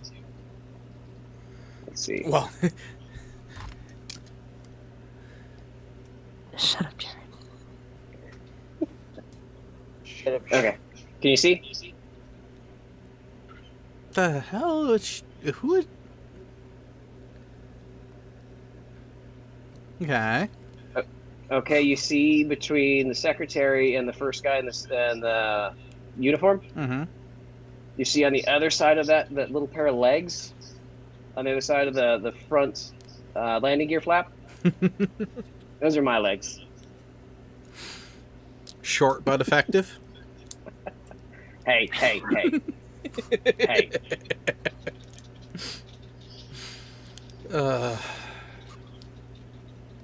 I'm not saying anything. It's amazing how the simplest of comments can end up creating quite the logical spiral. I'm actually looking forward to the next time I can actually take part in one. As the last one I did, which was actually only a couple years ago now, someone decided that they wanted to try it in the auditorium since we were able to get one of them locked up on campus for a few weeks. And they didn't want to listen to me when I asked them, how are we going to control the environmentals? Well, you don't need to do that. It's not that sensitive. When you're doing it from a 70-foot tall rafter. Oh, God. Yeah, they really wanted to maximize the accuracy of it, so they wanted to lengthen the torsion as far as they could, use as wide of a bar as is reasonably acceptable. So we actually ended up going with a 50-inch long balance bar in the middle, but with that height of the actual torsion wire itself, and having, so it was done on a stage, the stage of the auditorium, and the bar itself was 3 foot above the stage. And then you have everything else up above. And it's like, okay, well, how are you going to isolate potential wind across and that vibration down the wire? Oh, well, we're doing it here. We'll just lock the doors and not let anyone in, and it should be fine. Right. No. It's safe to say we ended up relocating it into a lab on the top floor of the science building next door. And then we could actually get usable results. That would be a more applicable area to use for a pendulum. Yeah. There's actually the video out there about with a physics teacher doing a lecture class in the auditorium, and he has a sizable weight on the end of a pendulum, and he backs up and is like, the pendulum will never go farther than its starting point. Holds it about 1/4 of an inch from his face and just lets go. I have seen that one. Yeah. I would never be able to do that one. Why not? You afraid it would smack you in the face? You don't trust in Yeah, physics? I do not trust physics. Well, physics are a wonderful thing. Because as long as you don't impart any extra energy into it. So if you just let it go, don't push it, just let it go, it will not hit you. Yeah, I understand that. my high school physics teacher had that set up in the classroom, so I constantly would bring people in and show and show it to them. So big, like 30-pound bowling ball. The I did bolt see in a it. video of that recently where somebody, after it was released, added a little bit of energy to it, and somebody else ran up to the experimenter and pulled him out of the way. Oh, yeah. You don't want to push it. It was somebody else that was like sitting in his path that just patted it as it went by. Oh. Yeah, that's what you call a dick move. Why would someone do that? Right. Oh, wait, people don't fucking care about shit anymore. Alright, I just stole the Mysterium's RTCs from the people who, the bad guys. Yeah, and I just took the thing from the other thing and put my thing in it. Yeah, pretty much. Has anybody here played Oblivion? Yep. See, the game that I've played most recently was actually Payday 2, which that game does not like being streamed from my computer right now. So what I'm actually going to end up doing is actually, as time allows going forward, doing off-air gameplay where channel members and patrons can join us, but have it recorded and do like highlights every now and then onto YouTube itself.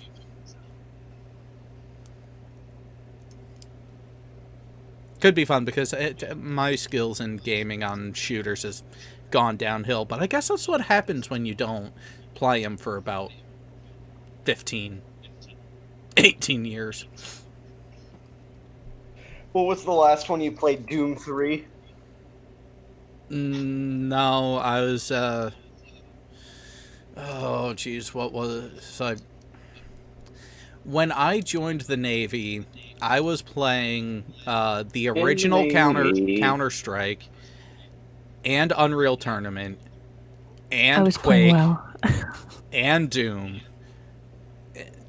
We're talking early 2000s, like 2002. But once I joined and was out and about, I had more fun things that I was doing. All of them have names, too. I'm sure. Don't ask me to recall them because I can't. Leon, speaking of retardation, not caring, and being fucking stupid, have you told them about the... Oh, God, the battery guy. The battery guy? Oh. There's this guy in Australia who is quite literally picking lithium batteries, like, I think they're C batteries, or similar form factor, the cylindrical form factor of lithium batteries from the trash that people have discarded because, oh, they're not holding a charge anymore. This dumbass thinks he can resurrect them by putting them into massive battery banks for the purpose of charging and powering his home. Oh, I saw this video. That's actually... It's a valid concept in theory, but he clearly does not know what he's doing and is going to hurt himself. He's already cracked some of them and has started having them vent, which I called out to him in a comment on his first or second video that, yeah, I've dealt with the whole charge-recharge cycle of batteries from a professional standpoint, and you're gonna fucking hurt yourself. I'm assuming probably lithium Another ion. thing is, Yeah, lithium ion. Yes. Yeah. Another thing is that I saw him do is he was using a knife to cut the sheathing off, and you do not want And any he's got- sort of scratch on those metal casings, Yeah. if I remember correctly. Yeah, he is damaging the cases on top of them being from old laptop batteries to begin with, which means they're not... There's a reason why they're not being used in a laptop anymore.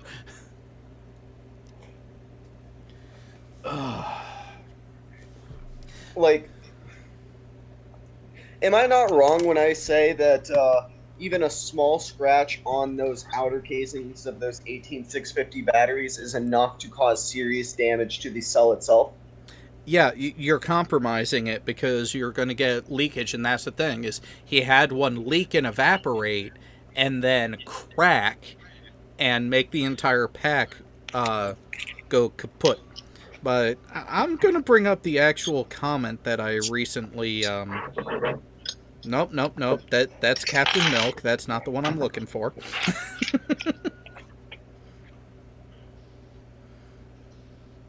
Oh, ML2 sharing stuff from the college mathematics. Yeah, you have fun with that. Oh, there it's at. There's that. Damn it, Leon, where did you post it again? In Portuguese, payday roughly translated to I farted. Does not surprise me. He was also using dented batteries, and he was using ones that are way below the minimum safe charge. On top of that, he doesn't know the chemistry of any of them at all. Another thing is you should not be mixing different cell capacities in the same Correct. Well, and that's one of the things that I pointed out in my first comment to him is by mixing batteries the way you are going to blow shit up. I've seen it happen. Like with a lead acid, it's less so of a worry. If I'm not mistaken, with like a lead acid battery. No. So the problem is less than ideal. Come on. There we go. Very rare, Cody. Stop it. There we go. On a fully discharged cycle, that's okay. No. Even lead acid, you're going to have an issue because you have different performance characteristics. So you're going to end up prematurely damaging the other cells. I don't do anything premature. I thought everything was premature with you. No. All right. I had a as seen on TV alkaline. It never worked right. Let me show you let me get my rechargeable batteries. All right, so here's the comment that I left 3 hours ago. Your batteries started venting? You don't fucking say. It's almost like a professional who's worked with batteries, charging and recharging them, told you this would happen. These are the only rechargeable batteries I will recommend to somebody. Ryovac? Wait. Panasonic's. Oh, yeah. Oh, Panasonic knows what they're doing. Yeah. Came in a pack of 4. It was like $40. They're expensive as hell, but they're worth it. Let's bring the check back. Oh yeah, you guys want to see something super funny?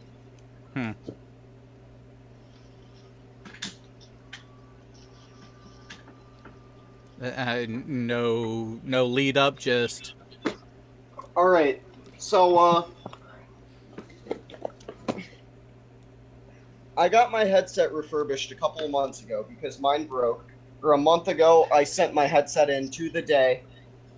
You want to see what I've gotten back so far? Sure.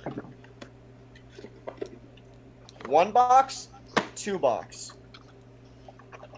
Okay. This is all I've gotten back. 1 controller, 2 controller. No headset to be found. And they have no status update on when they'll be in.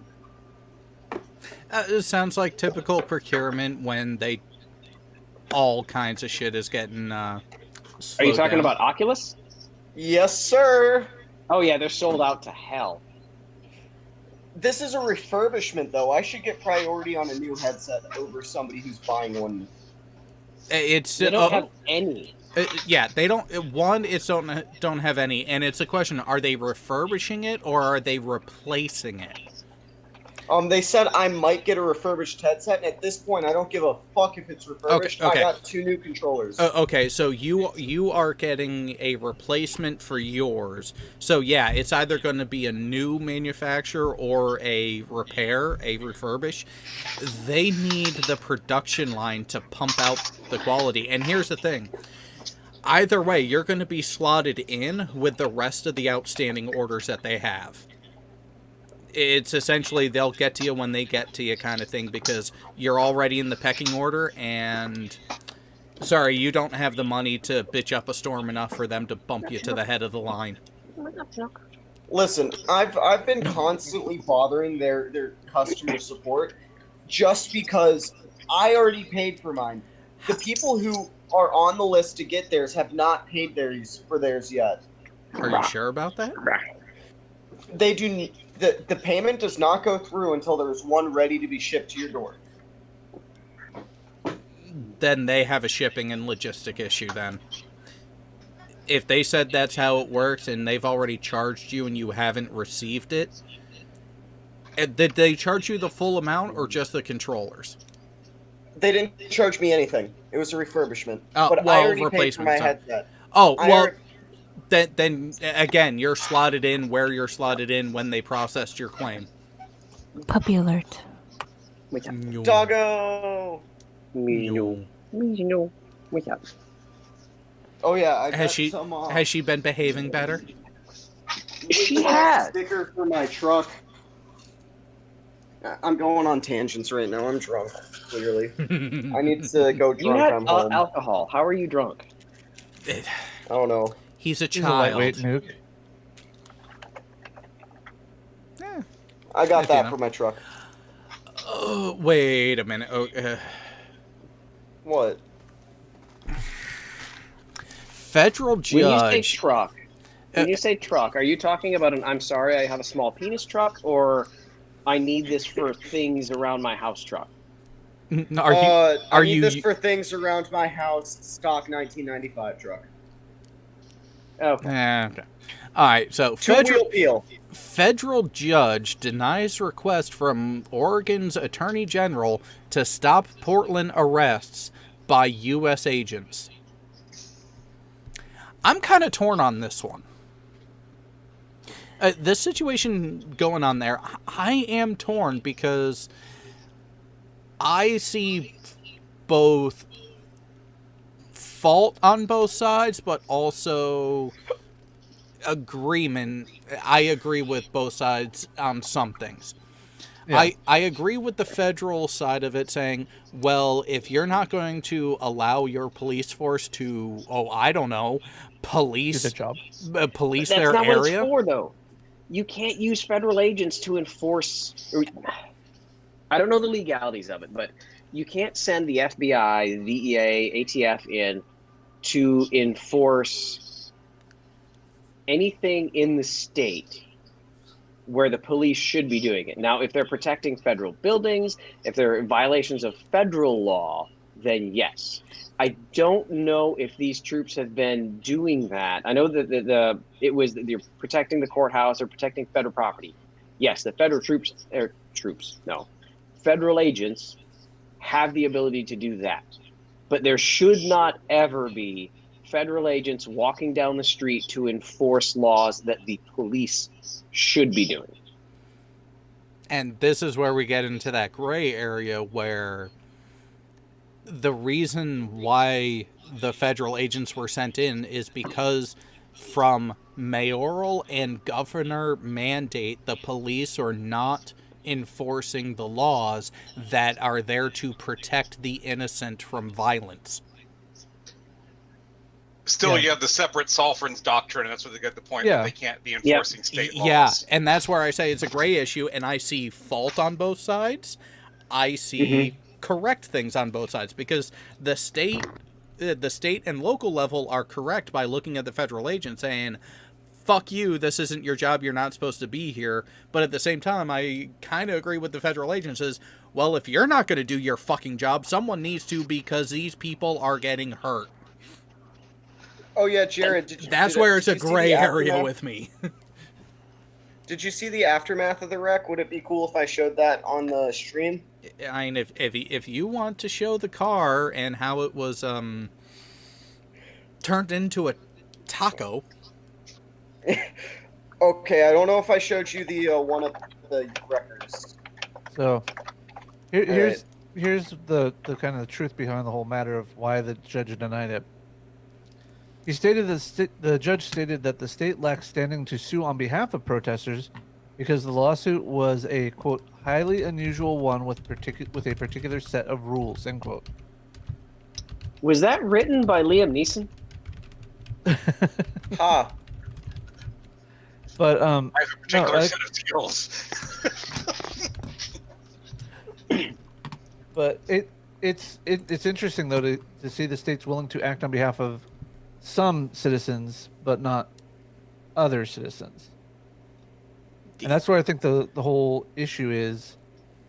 Later on, Michael Dorff who's a constitutional law professor at Cornell, says that the lawsuit should still be successful from a person accusing federal agents of violating their rights to free speech or against unconstitutional searches and seizure, if that's how they go. But they have to prove that they were detained and held in custody by federal agents that weren't doing their job properly. So I honestly think that it like Jared said, it's good and bad on both sides, and they just need to. All right, so here's the picture of my friend next to the car he was in. This is where he was sitting. Yeah, there's a reason why you don't go 95 around a curve that's rated at 20. It was rated at 40, but his tires gave out, and that happened. I suddenly have a craving for a peach.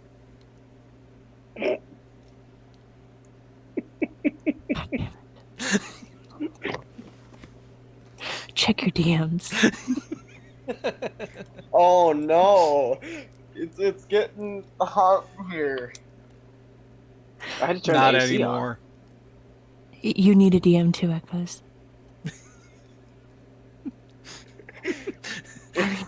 Wait. Are you sure he could handle that? You know, I can only handle so much. It's been duly demonstrated. And Jay turns on the soundboard. Nope. That was not me. That was live. Do I need to turn on the soundboard? Ring my bells. And again, I had to look to make sure that was live too. It goes like this. Ring my bell to be a special citizen. describe it. All right, So I got. Okay, so I also most got of you this. don't know how much I detest my voice. You are the only one in the room that does. Another waifu game? Is that what I'm hearing? No, it's from a No, song. it's the same one as before. So No, I just clipped that from a song. while the live stream is going on about federal agents, the side chat was having a cats discussion. Well, that's of course because they talk about what's really important. By the way, how is Dizit doing? Go drunk. I'm home. Go have another alcohol. It will calm you down. I need one more alcohol. I'll be right back. I just have to share this because one of the recommended videos in here is so classic that it needs to be shared with everybody once again. You do like your blue moon.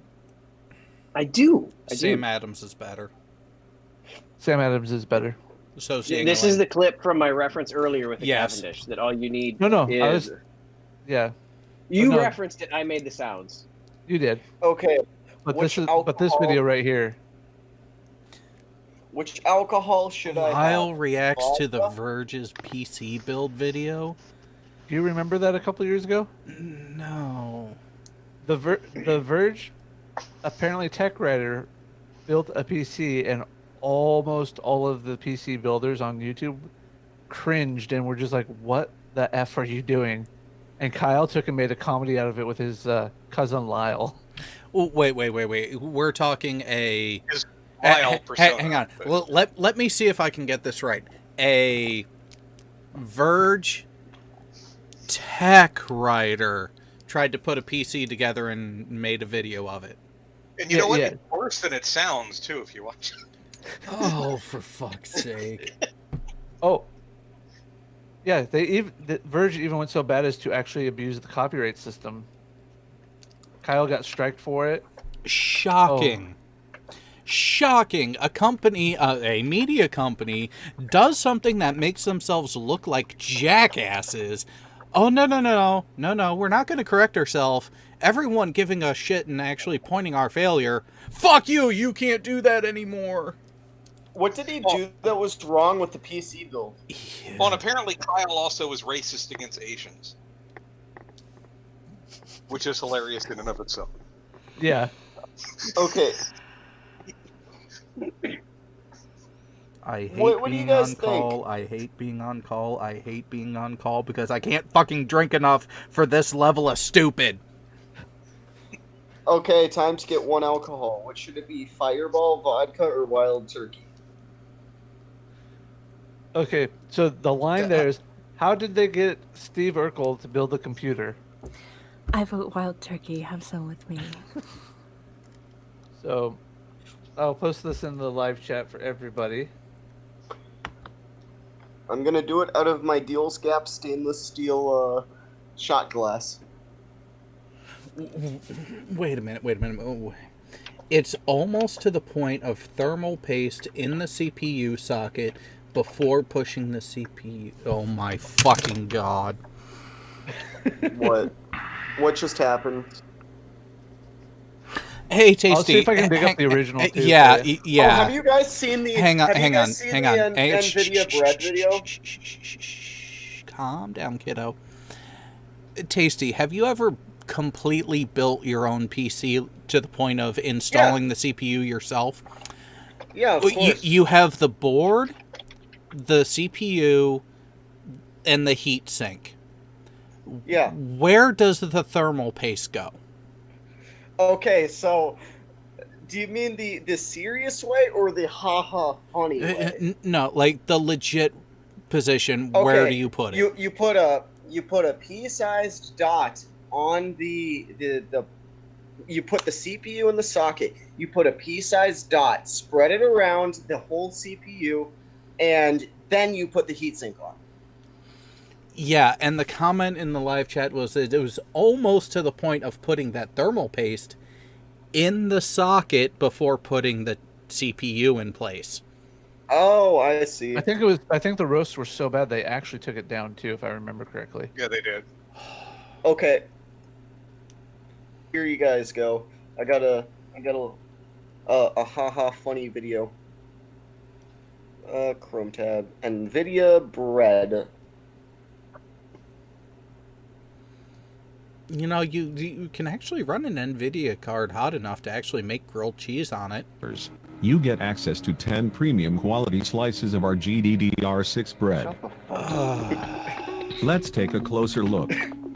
Each crumb delivers a high-performance structure for the I bread. love watching people Unless you overclock drop it in the toilet or the bedman lobs it over the fence.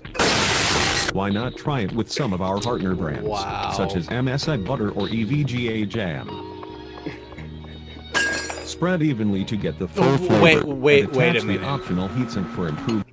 Wait a minute. And they made this just back in October? Yes. Someone... I continue watching? No need. It seems like someone decided to go on to a nostalgia kick. No, I want to watch it.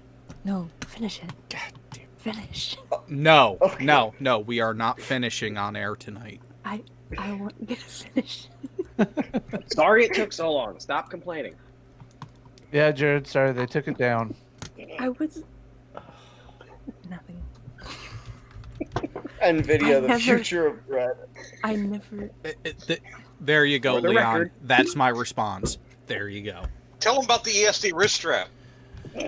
Oh, for fuck's... I was like, how Did I about tell the you ESD how- wrist strap, Egon? You just need to watch this, Jared, after this. You guys just you want to hurt me, don't you? That's what you guys are going for. My week wasn't painful enough dealing with people who didn't know how to troubleshoot their own equipment that I had to figure it out for them. Context. Oh, yeah, there's a reason why my day yesterday was 14 and a half hours long on the clock. Jared, don't start talking to me about how shitty your week. Never mind, I can't go through it. Yep. Mine was pretty awesome. Yeah, see? Exactly. Asshole. Mr. Tambourine. But, so... I was probably unconscious. So let's just look at yesterday. Yesterday itself. It's not my fault. The day started out well enough because, things actually went how I was expecting them to at the first site that I was at. Because we were replacing a drive that I told them had completely blown up, and yeah, you're better off just replacing the entire thing, not trying to part it out. And what do you know? We pull it out, we get to take it apart more, and I was right. It's almost like I know what I'm talking about on these things. That part of the day went fine. But it was a full day. And then as I'm leaving, hey, yeah, this other customer, they're having an issue with one of their lines. We need you to go take a look at it. They said that it keeps blowing a fuse and tripping something. I get there, and the operators can't even tell me exactly which line is the actual problem.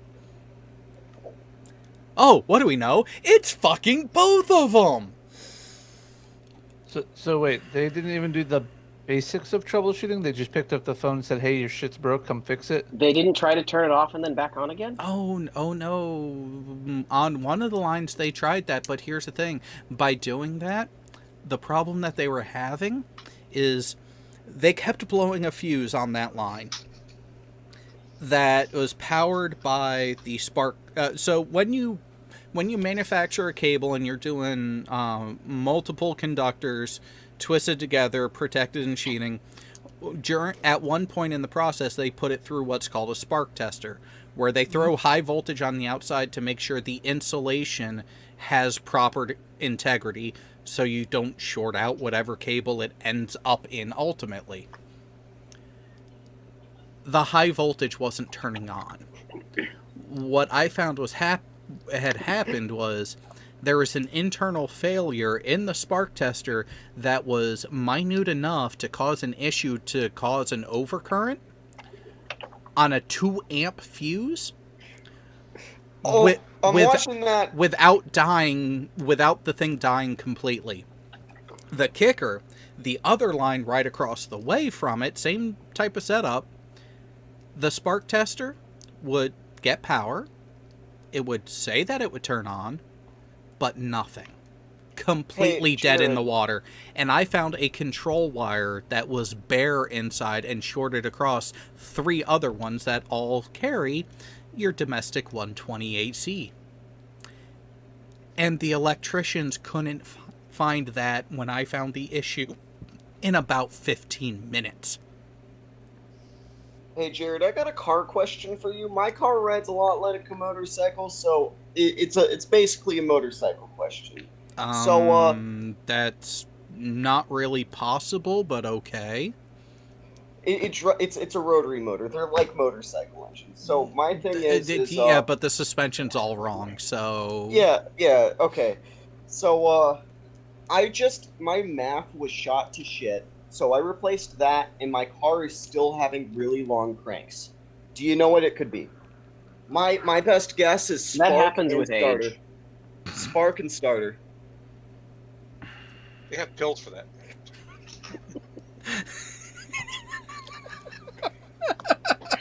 And you're welcome. Yeah, if you're having an issue on the ignition side, what do you need to make it go bang? Spark. And do you think it's my spark plugs and rotation? 2.5 hours. That's about how long my startup is. So. So in order for internal of engine to go boom the way it's supposed to, you need air, you need fuel, you need spark, and you need compression. Because of the type of engine you are running, compression should be constant. If you've already checked those wonderful little tongues that the rotary engine has at the tip of your Dorito, then you're down to spark and fuel. Checking your spark is the easiest thing to check. So it's not my fuel because I'm not having any fuel pump issues. Like I have a fuel pump tester. So what kind of car do you have? It's an RX-7, RX-8. The Mazda. But here's the Mazda tradition. Well, here's the thing though. You could have a good fuel pump, but have an issue with one of your injectors. Okay, but let me just share with you guys how much my spark plugs fucking cost. Mike71 says, I had a Suzuki car that sounded like a motorcycle. Yeah, that's because Suzuki uses their motorcycle engines in their cars. Either the 1000 liter or the 1300. This is how much spark plugs costs for my car. And that's cheap. Let's see. Yeah, it's actually not far off. Yeah, that sounds about right. Not far off from the ones on my bike, except I only need 2 of them on my bike. Are bike plugs just as expensive? Also, they're weird looking. Did you say bike plugs or butt plugs? Shh. These ones could work as both. Yeah. So you have different. They're weird. You have different electrodes. Says, "Burn that Mazda to the ground. Problem solved." It does also, have a Leon says, "I'm surprised no one's complained that Mazda is racist yet." So Mazda's racist. Someone please complain that Mazda's racist for Leon. No takers, sorry, Leon. I don't know how Mazda is racist, so I'll admit when I'm lost. Yeah, but are these not weird looking spark plugs? No. Mazda's racist as Kyle is, so. Yeah. So these go on the bottom of the engine. You have 2 spark plugs per cylinder, and then you have these at the top of the engine. Yeah, it's that funky Dorito layout. And because of that, you have a slight difference in the electrode configuration. But that's where pull the spark plugs, visually inspect, test them. If the plugs themselves are good, you might have an issue with the wires. If both the wires and the plugs are good, check your nozzle. You might need to clean the fuel injector. It's probably the fuel injector, but I'm pretty sure my coils are going bad too, and my starter. Attention to side chat. I am not repeating that. FYI, butt plugs are more expensive than spark plugs. Thanks for all. Well, only Not these spark plugs. Yeah, actually, hang on. You can get a decent one for the same price, but if you really want the proper enjoyment, you got to go higher end. And yeah. Honestly, though, the question is new or used. I mean, you can always get cheaper used. God. There are some things you just don't buy used. Exactly. Like spark plugs. Looks like spark plugs and butt plugs got something in common. I'm not touching that one. I wouldn't either. No. All right, that's it. I'm applying for a new job because of this.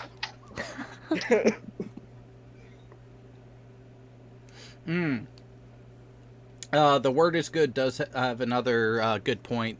The issue might still be electrical depending on your injector type, because it could be the actual control of the injector. Okay.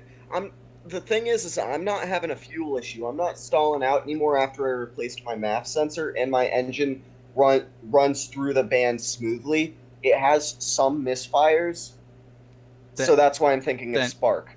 Yeah, if once it fires, you're good, then control-wise, you're fine. Flow-wise, you're fine. And if it's, especially during startup, that's when spark plugs are stressed the most. When was the last time you changed all of that stuff?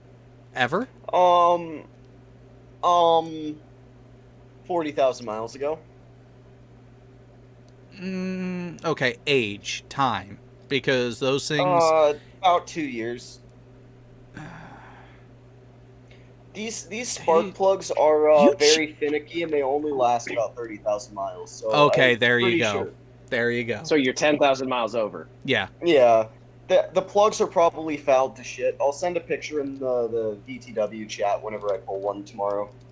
Yeah, so it sounds like you already have an idea of it, because like I said, that is my main complaint about the RX line. Sorry, I enjoyed driving the car, not working on it. Oh, I loved it. My I'm plugs trying to find pictures of mine. You're what? I bought an RX-8 in... Okay, I'm going to show my age. I bought an RX-8 in 2006, right after I got back from Iraq, and then moved to the Netherlands and brought it there with me, and had a lot of fun with it on the Autobahn. Okay, so my question is was it Voodoo Magic Slush Box or Real Man's Manual? What do you mean? Did it have a Voodoo Magic Slush Box or a Real Man's Manual? Oh. Could you elaborate? Yes, it was a manual. It was a standard, not automatic. All right, so you still have a chance of having a pair of nuts. What a jackass. It's okay, he's young. He doesn't know better. On? Yeah. Oh, fuck. Another one of those moments. Those moments are the best moments. They do not have variable timing, but they do have a variable intake. So the intake actually does have a valve system where you'll hear it. No, you'll hear it if you. Yeah, I'm sorry. You'll hear it if the whenever you actually drive and go up the RPM band, you will hear the valves change every couple of thousand RPM. I like the RX-8 for what it is, though. It's a cheaper version. I had a lot of fun with mine. I had a lot of fun with it. It maxes out at 155, and that is like aerodynamically the max it can do. I think it'd go up to like 180, 85 on a dynamo, but on actual roadway, 155 was the max, and you don't want to push it much past that. Stop right there. It Did gets you say lift. on a dynamo? Did you say Yes. on a dyno? It's a dyno. Whatever, child. Well, there's one of it. Well, yeah, that is another thing that a lot of people seem to forget about some of the cars is the aero of it. You actually start getting lift, which doesn't help your suspension. Yeah. That's actually one of the guys, the supervisor that I was dealing with last night, who was just as frustrated as I was about the situation. He's an exotic car guy, and he and I were actually talking about how there's a couple of cars that have actually gone to a dynamic aero package to where it will control airflow through the body of the car based on which way you're trying to turn once you are going over 80. I know what car you're talking about. Are you talking about that one car with the spoiler or the wing that will turn based on how you're turning the car? Yeah. Yeah. Hell yeah.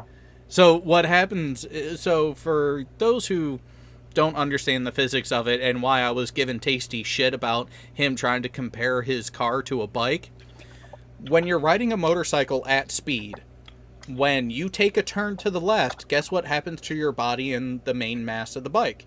You go to the right. You lean into the turn. In order to turn left, you need to lean in left. A car, yes, in order to turn left, you lean left. The way you lean left is you give a push on the left handlebar. You actually counter steer to tip in. Yeah. Yes, A car goes the opposite way. You turn left, the car, all the weight wants to shift to the outside of the vehicle. So what Lambo did on their active aero, what they ended up doing is when you turn left, the active aero vents on the left side of the car open up and provide extra downforce to literally pull it into the turn. That is awesome. Yeah, it's something that they actually learned and developed from dealing with F1, but that sort of active aero is not allowed in F1.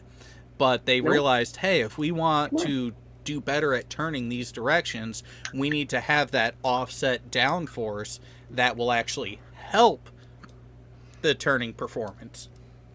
My room's just full of random car parts I haven't even installed on my car yet. You are ready to be a young person in the military. Yep. Random car parts in the living room. Not all you're missing is a wife and 3 kids you can't afford. Exactly.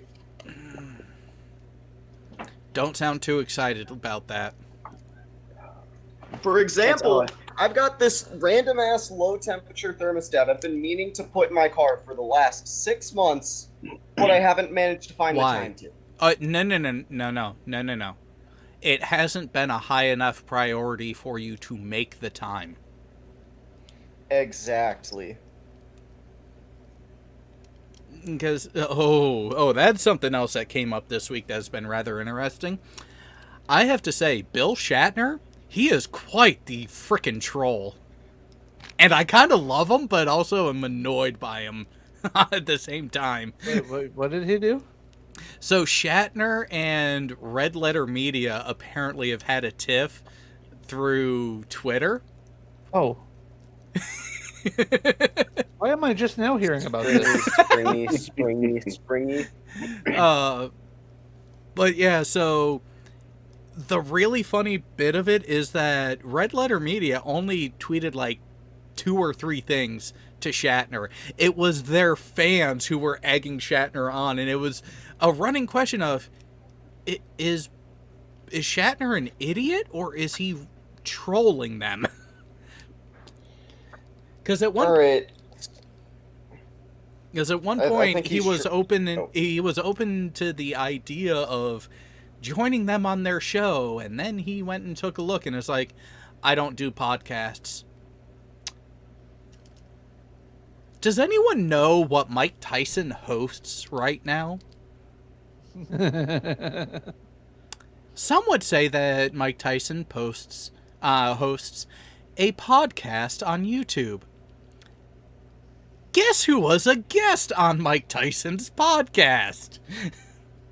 Leonard Nimoy from the grave. Might as well have been, but yeah, Shatner.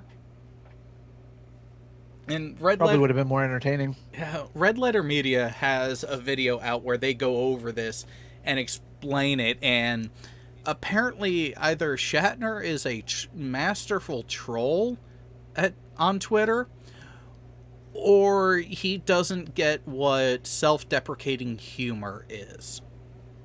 Because the reason he gave for not doing podcasts was because of the satirical stuff that Red Letter Media does, where they're ripping on other podcasters by doing prototypical podcast things, but in a way that is going to an extreme to make fun of them.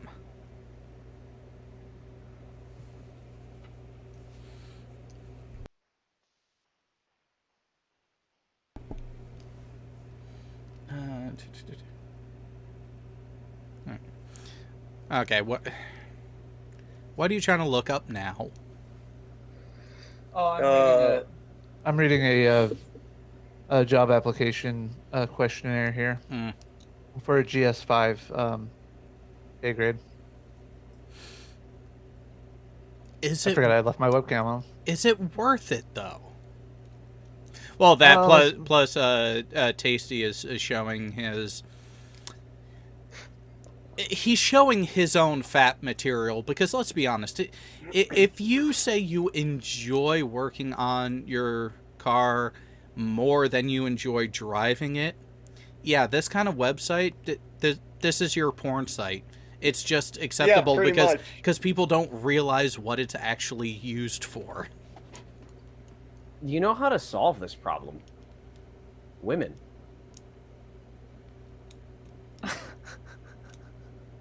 Man, I want these. I want these. I want these so bad. And That's what she said. And right over his head. I'm more focused on my car. Oh, echo. You don't say.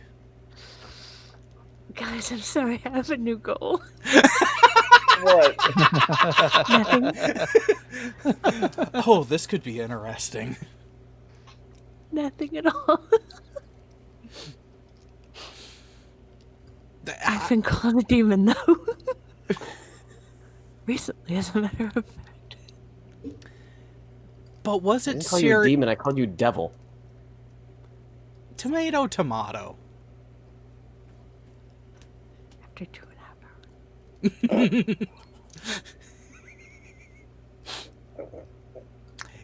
You set yourself up for that one, Furball. Camera off. Oh yeah, guys, do you want to see how much I love rotaries? Let's change the topic. Hang on. I have one. Okay, Furball, full disclosure, I'm slightly tipsy. He's a real fan of. You know he's a the real effect fan that of alcohol wankles. has on me. It's a truth serum. Why am I not surprised? So Tasty's a Wankle fan, huh? Yep. Could almost go as far to say he's in full-on wanker.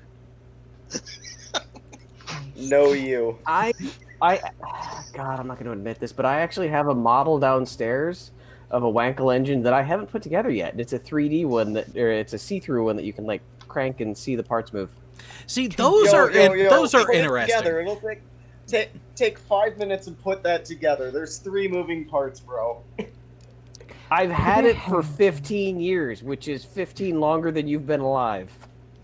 Peter Harrington in the side chat says, boys like toys till they see a good woman with a toy, then they like women's toys. Peter, he already said he wants a Miata. Let's go Miata shopping, guys. I'm going on Craigslist. You can do that all you want. There are better things out there than that sort of conveyance. And it really all depends on what you're going for. The question is, do you want to continue having fun alone, or do you want to potentially have someone enjoy the experience as well? Okay, there's somebody for everybody. Easy, just find a girl who likes cars. There is somebody for everybody. I actually will have to take Echo's side on this. Jared, don't make me side against you. Oh no, hey, I'm not Jared, saying. Jared, the boy found a girl. This is true. So if he found one, I have hope that anyone can. But that's not exactly what I was going for. Yeah, I need call logs of this furball. You need to get them for me because I won't believe it until I see the call logs. I would like to call everybody's attention to the subtle insult that Jared just broadcasted.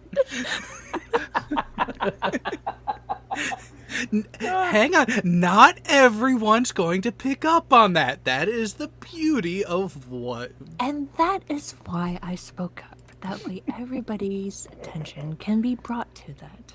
Because not everybody would pick up on it, but I did. But, see, here's the thing, though. Fun together or fun alone... Check your fucking DMs. Wow. Well, this is why you need to look at the live stream to see what people are actually able to see right now. This is one option.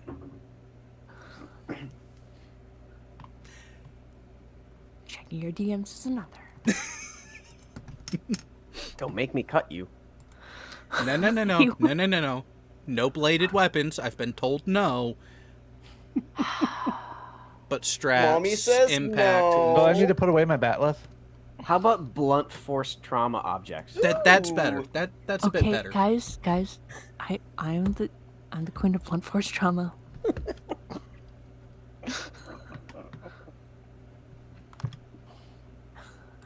Shut up, Mike. So the question is, that one or that one? What?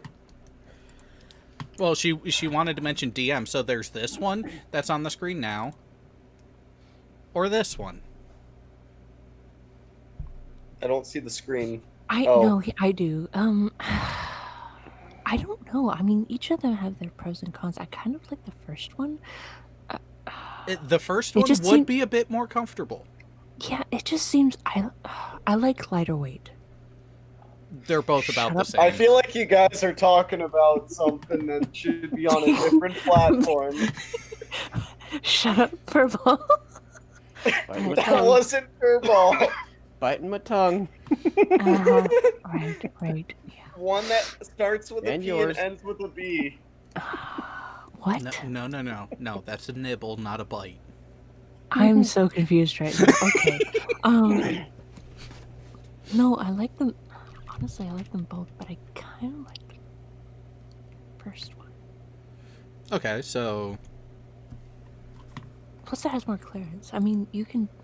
Like I said, the first one that I sent to you, the one that's actually visible on screen now, is more comfortable. I don't see it. It's not visible on screen. Look at YouTube, child. It can be I vouched. am. It can be vouched that I do like comfort. But it's motorcycles. But now the question is, gray or red? I paused to the stream on accident. I'm retarded. Gray. Actually, gray. The gray, yeah. Just get a Grom. Be a real man and get a Grom. Fuck no. No, I like darkness. But then again, I think the red looks better with. Okay, can I have my honest opinion about this? I think the red with the black. No, you cannot have your honest opinion about this. No, you can't. We're not allowing it. My honest opinion is the red one looks better for what is that? What kind of bike is that? Touring bike, right? For which red looks better. Red looks good in my opinion. I'll definitely agree with you there, Tasty. I guess it's a matter of personal preference. I tend to like black, gray, other things that can work with other colors fairly readily. red can clash with, I mean, you kind of have to work with red. Black, you can kind of do whatever you want with it. Yeah, the black and gray, there's more There's a lot more flexibility. Yeah.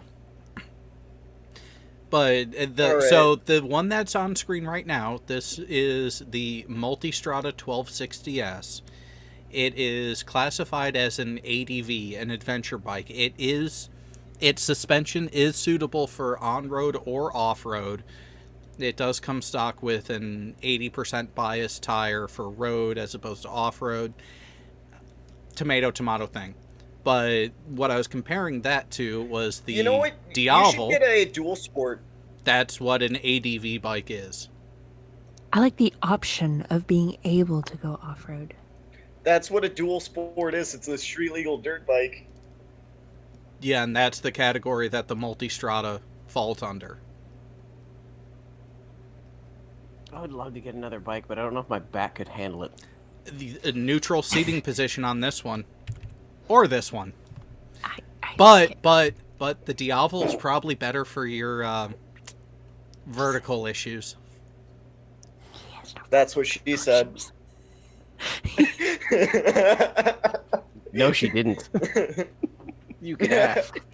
Fuck off.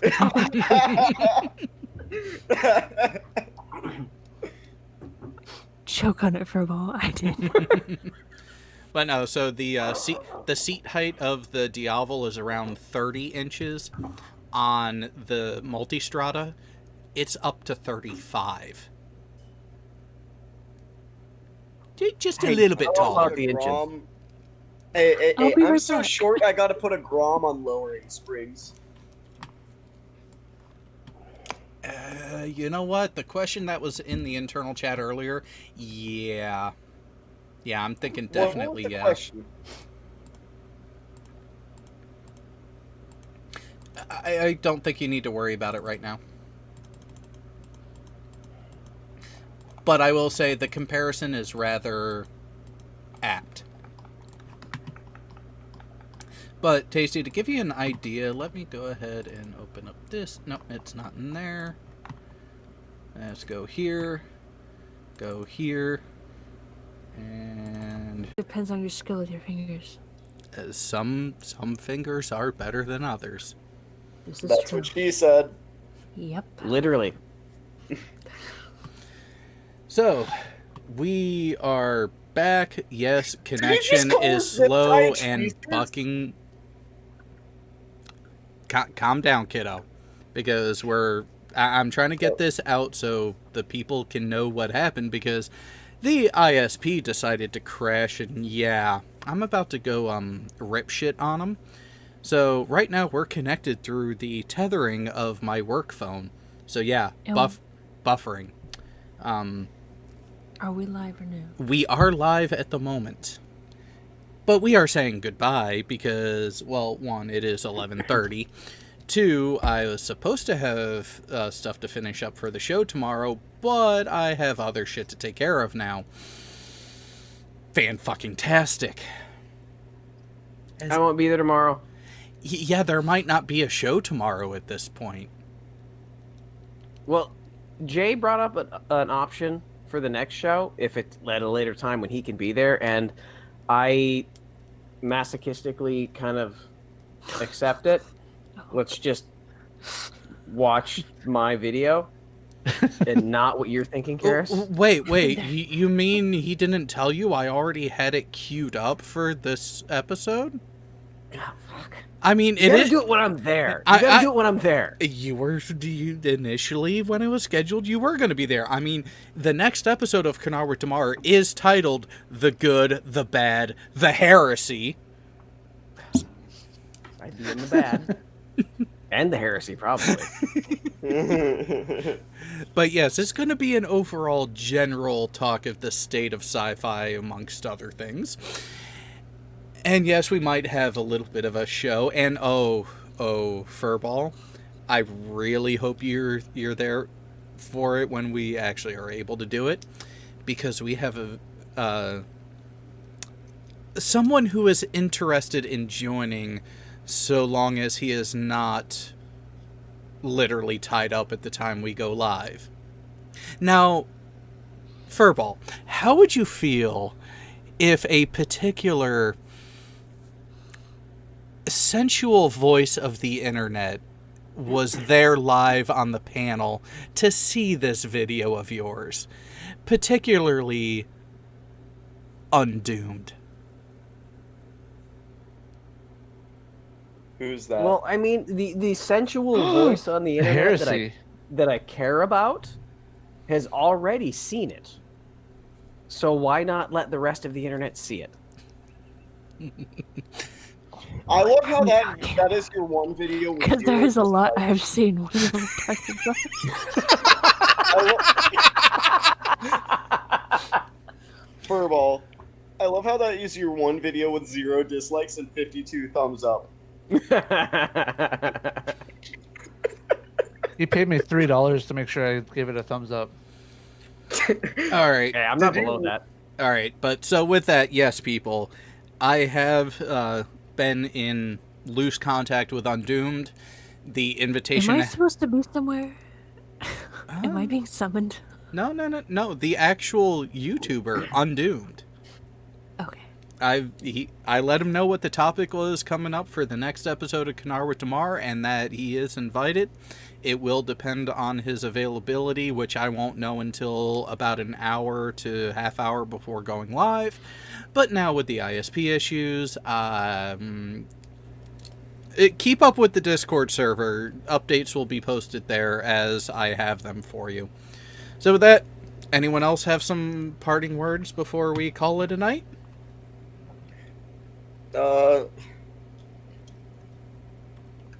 Oh, you don't count Tasty anyways. Don't Let's see. I'm streaming a oh. lot on Twitch right now, so if you guys want to hit me up there, twitch.tv/Zeke373. That's my Xbox gamer tag. So I'm trying to make it to an affiliate so I can at least make some money there, because I'll never make the YouTube standards. So.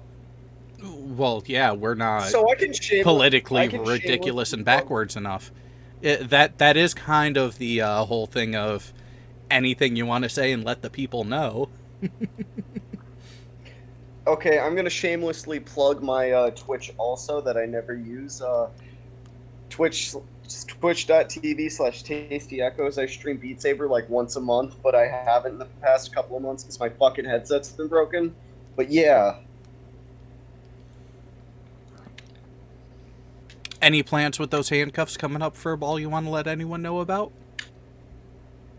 Wait, are we talking the regular issued ones or the furry one? And there's the reaction I was expecting to happen with that. Good night, everyone. Have a great time.